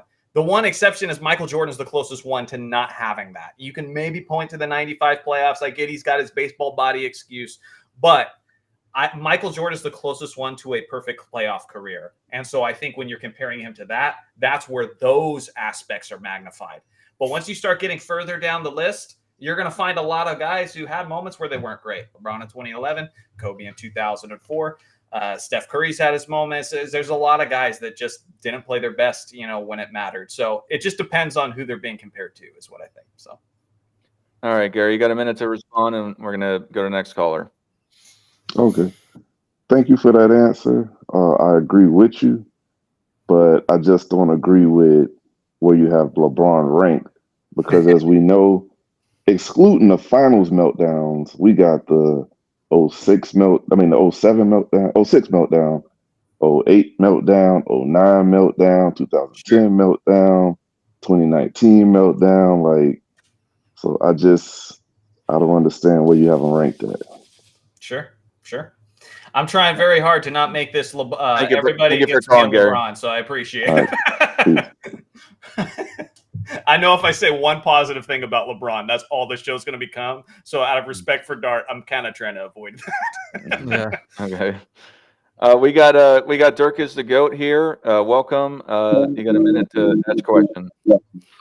Yeah, I'm glad that everyone here kind of understands, right, that LeBron is not number two. I've been saying this my entire life, and people look at me like I'm crazy because of the media, right, and the propaganda that's been going on. But I want to talk about a contemporary of LeBron, right, which in my opinion diminishes even more, Steph Curry, right? Steph Curry has the same amount of rings as LeBron, and part of me, people want to put him in the top 10. I don't think anyone here has that, but part of me believes that the reason why people want to put him there is because of the weak move that Kevin Durant made in order to make their team stacked, right? If Steph Curry had 2 less rings, I don't think anyone would be having him even close to the top 10 or 15.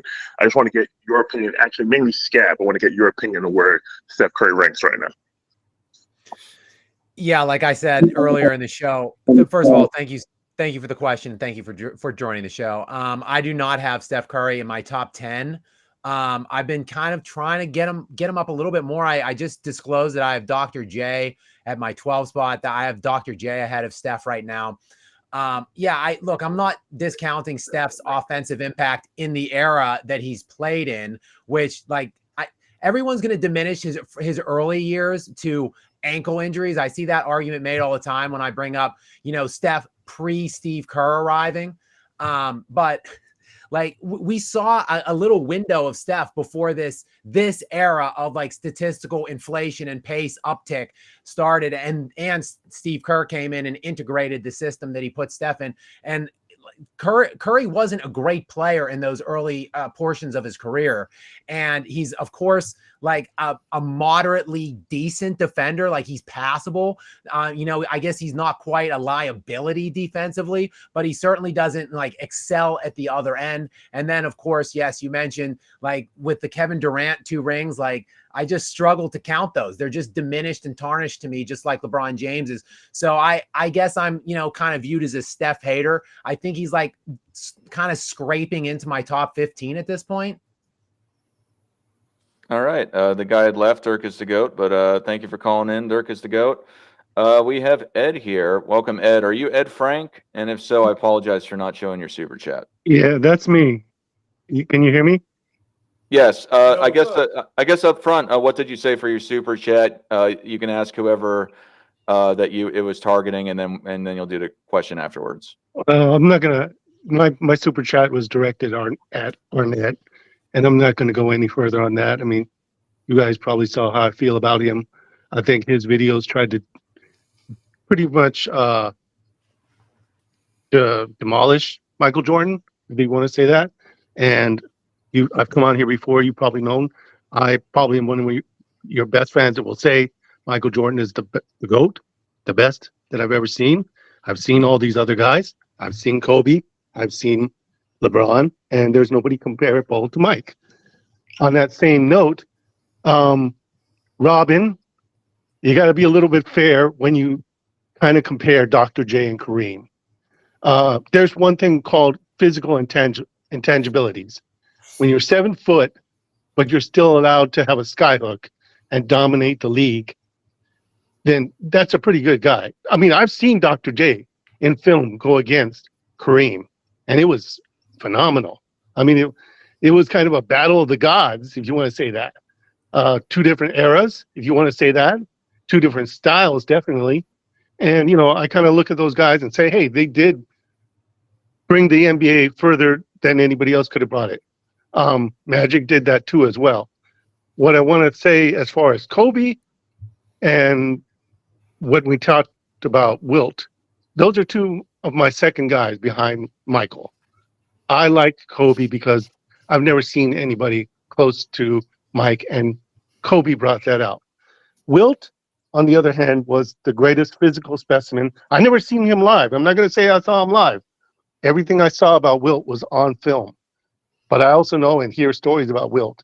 And one of the stories I hear was that Wilt's mom asked him to be nice and not take over the league and not hurt people, which he could have done. Wilt had those abilities to do that. I mean, he was an incredible guy. I don't understand why his winning wasn't greater. And that's something that I have to take into account. But I still can put him up there just based on all these things, just on based watching him on all those types of plays and leading the league in assists.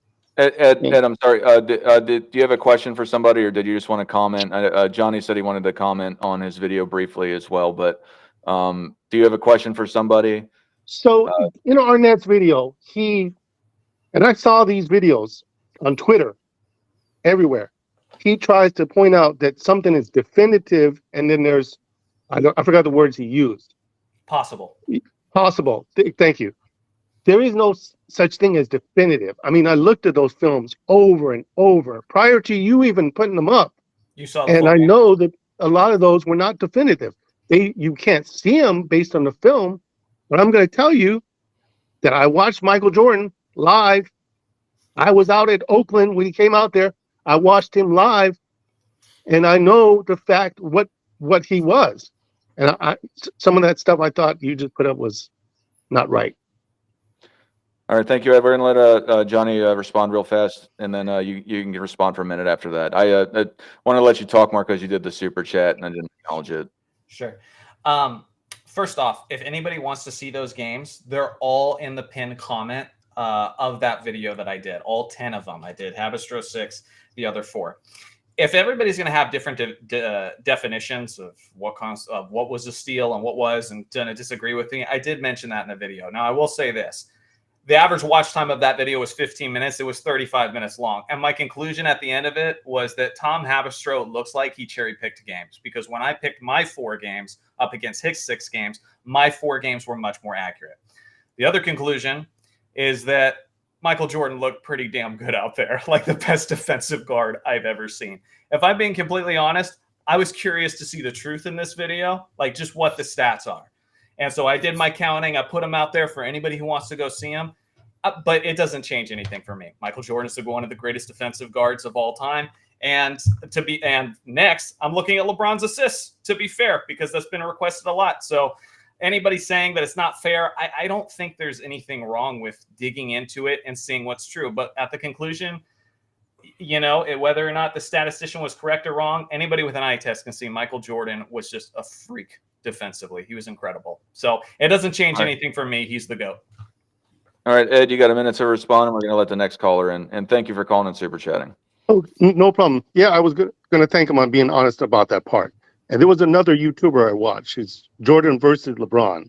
Mm-hmm. And he came out and said the exact same thing that I was going to say, but Arnett cleared himself up, that you did not want to go and present these types of videos against LeBron or any other guys in that era that Michael was going against.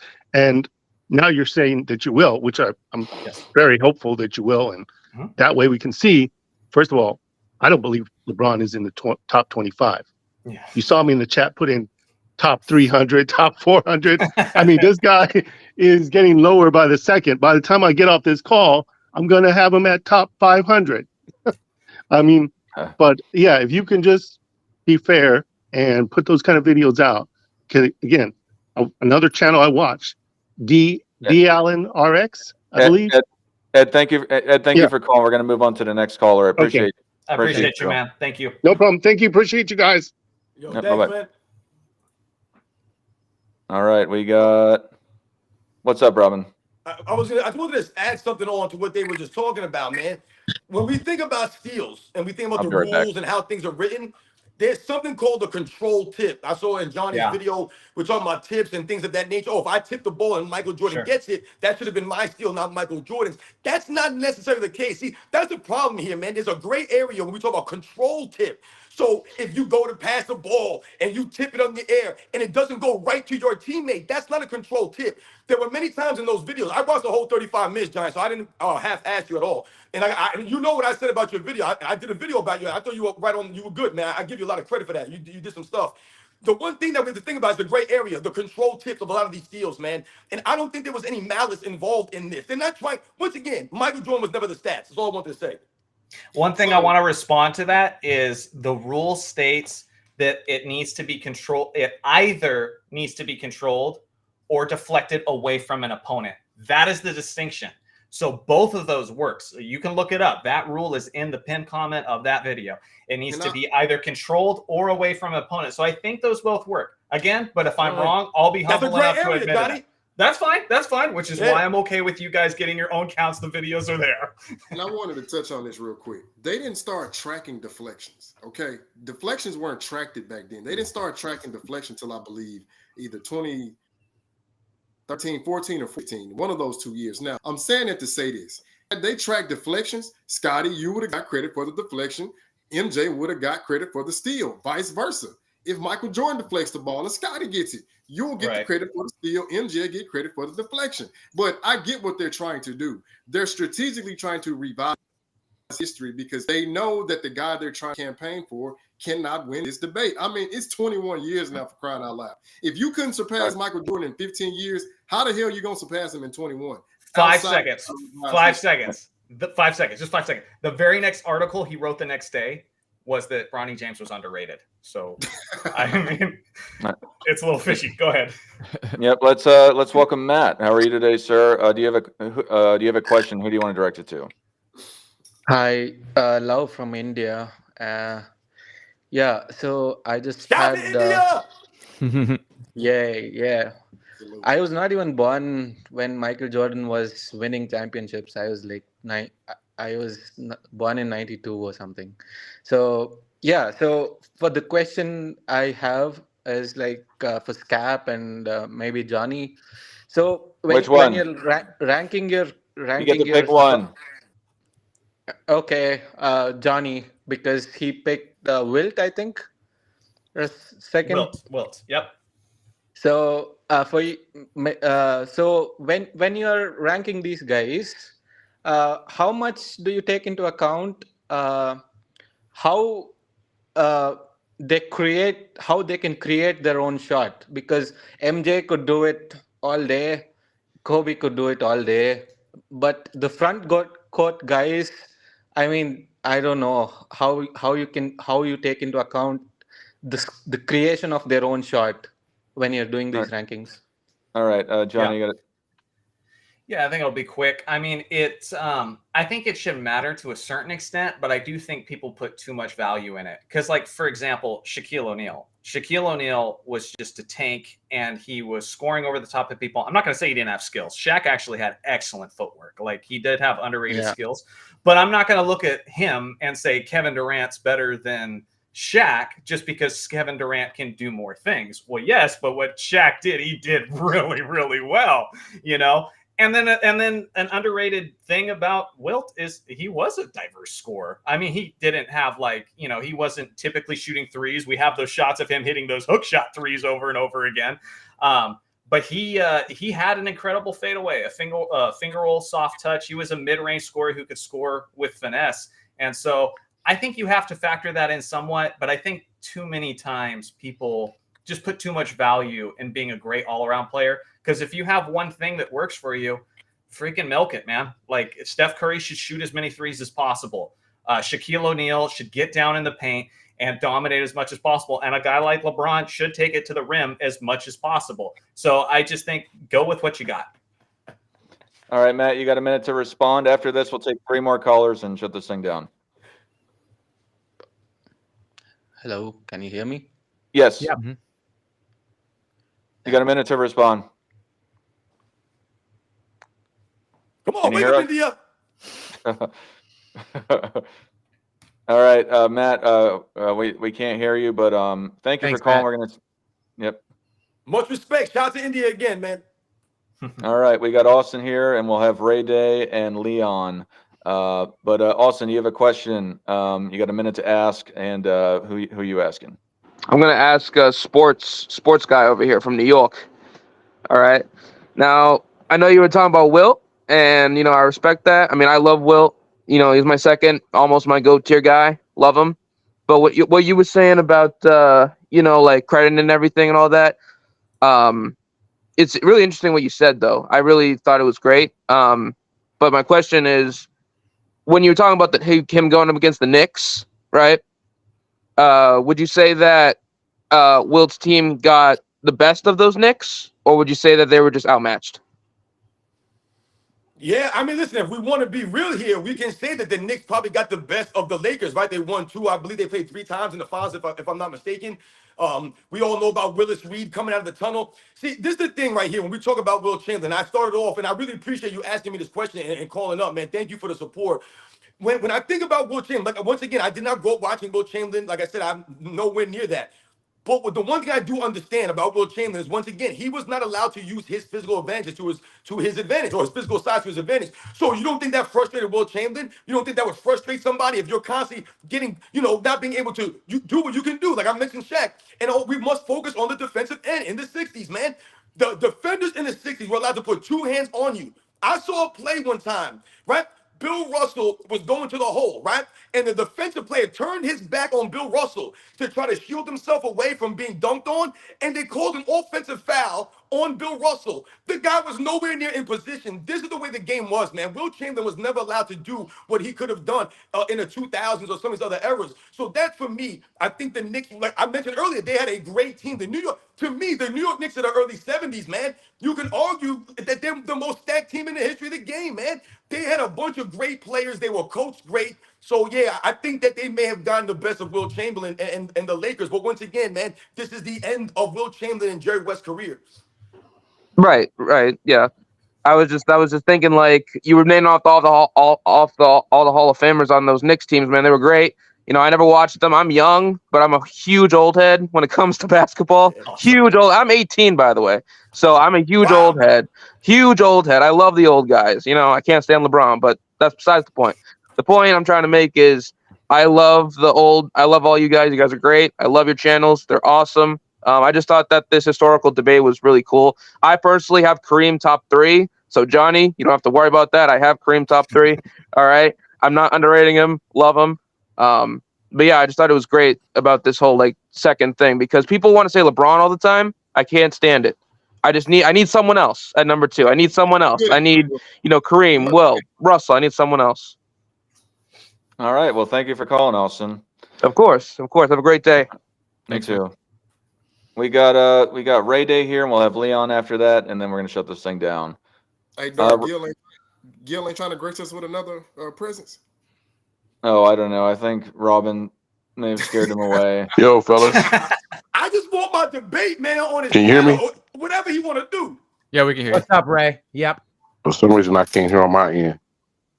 You can't hear us? I'll call back. I can't hear anything. All right. Try to, Yep. All right. We got Leon here. Welcome, Leon. You got a minute to ask a question. Excellent. Hey, can you guys hear me? Leon, do you hear me? Yes. Yep. Can you guys hear me? Okay, because I was gonna try to switch over to my laptop if anything. Oh, excellent. All right. So thank you guys for giving me the platform for a second. I want anybody can maybe Scap and the actual host specifically can answer. I don't know, but where do you guys? I'll just answer. How do you guys answer like one on? Oh yeah. Sure. Excellent. Where do you guys rank? How do you guys utilize the one-on-one, the ability to beat the players on your top 10 or 20 list one-on-one? Because the way I do it is, like, obviously MJ number 1. I have Wilt at 3, Kareem 2, Kobe 4, Magic 5, that sort of thing, right? And I use their achievements, their everything they've done, their skill set and abilities, and then I factor in, all right, one-on-one. Where do we if they battled one another one-on-one, right? Okay. And then I kind of move it around from there. So how do you value one-on-one ability in your rankings? All right. So for me, I don't really take it into consideration because Michael Jordan versus Kareem Abdul-Jabbar, it happened a couple of years. You're playing time machine basketball in that way. I don't like to do it personally. And I mean, just as a generic statement, an all-time great center is going to beat an all-time great smaller guy. It's just like boxing. I don't think it's relevant to their careers or the 5-on-5 aspect of NBA basketball. I think it's fun to talk about, but I don't take that into consideration for my top 10 players of all time. Could George Mikan beat, Kobe Bryant one-on-one? I don't take that into consideration because you start playing time machine basketball. It's hypothetical. It's fun to talk about, but I think that has a lot less to do with greatness. That's more of talking about you specifically saying that is who's a better one-on-one player if they face each other. So I don't take that into consideration for my top 10 of all time. All right. You have a minute to respond, sir. Me? Oh, okay. So I think that's actually fair. The only reason I factor it in is because of conversations where, let's say, like a LeBron James has been known to get cooked one-on-one by a guy.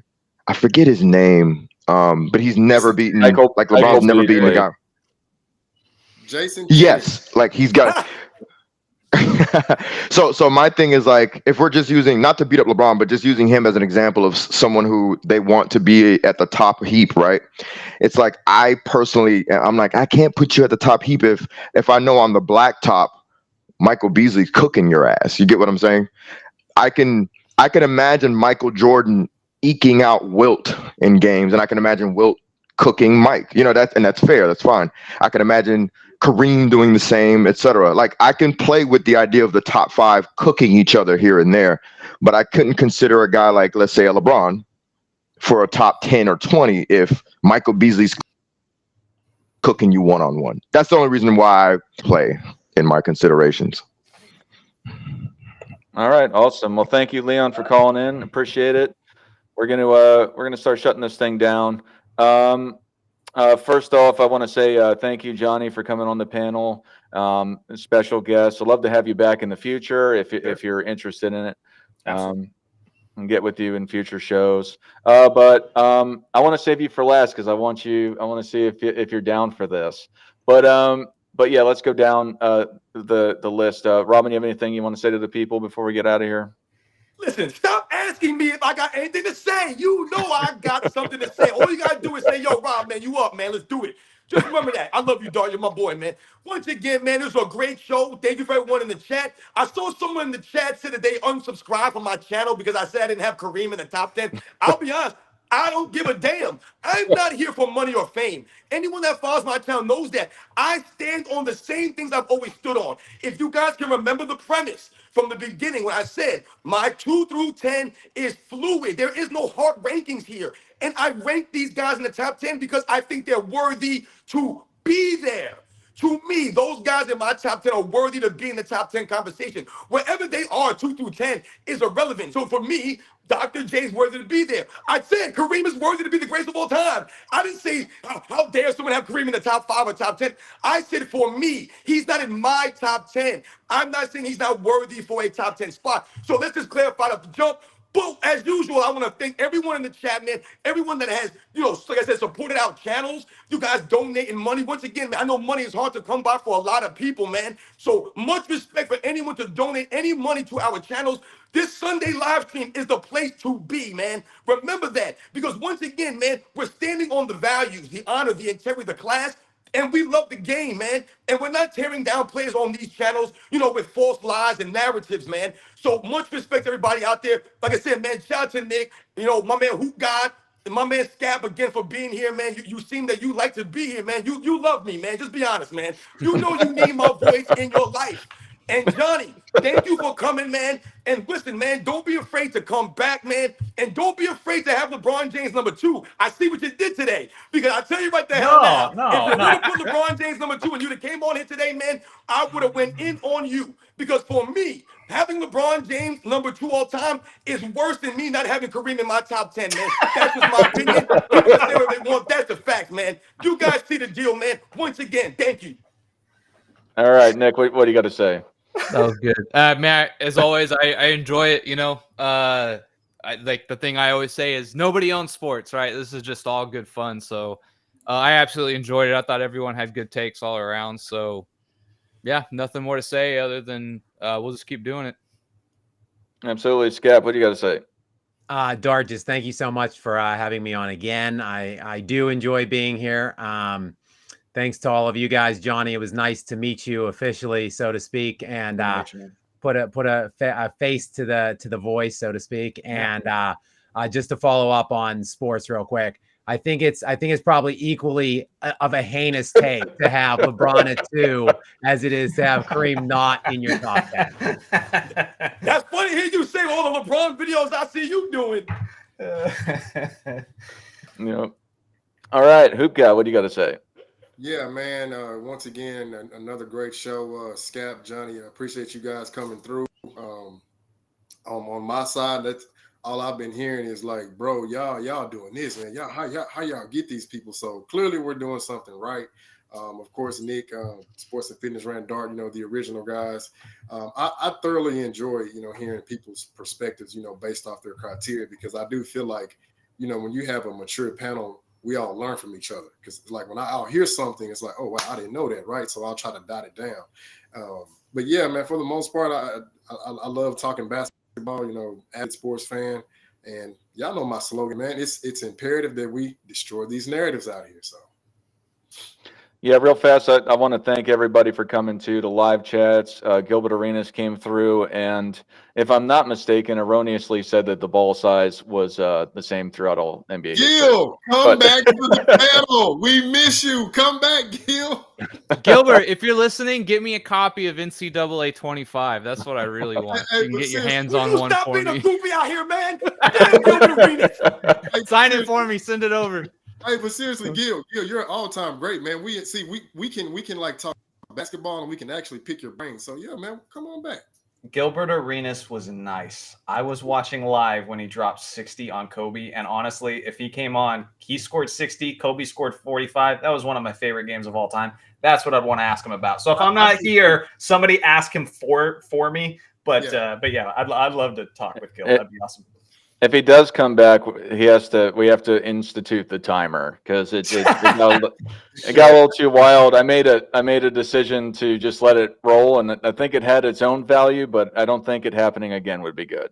So Everybody made content over that live, man. I saw Scap's videos off that. Listen, man, like I said, this is live. This is what we do it live. Yes. oh yeah, no, it had its own value. I just don't think it happening every time would be good like that. That's all. But yeah, thanks. Gil showed up, super chat. Ed, Frank, everyone else who super chatted, thank you as well. I got to figure out a hard number for when to stop the show with it. It's just hard. There's so many super chats. If we acknowledged every single one and took a minute, we just couldn't continue the show. But that's a good problem to have. And I want to thank for everybody. I want to thank you all for the super chats. It's gracious to show your appreciation for us. But Johnny, I wanted to ask you if you had any last words, and if you wanted to, if you could say Michael Jordan fans are the best to sign us off as well. But do you have any last words for the people? I knew you were going to ask that. Michael Jordan is the greatest player of all time. I think objective basketball fans are the best. That's my brand, and I'm not going to go away from it. But I do support your channel. No. I got to go back and say it then. Anyway, but thank you so much for having me on, guys. It was awesome, and I just love talking basketball that isn't just the same old conversation over and over again. Hearing all the different names that came up, this was really fun. So seriously, thank you for having me on. Absolutely.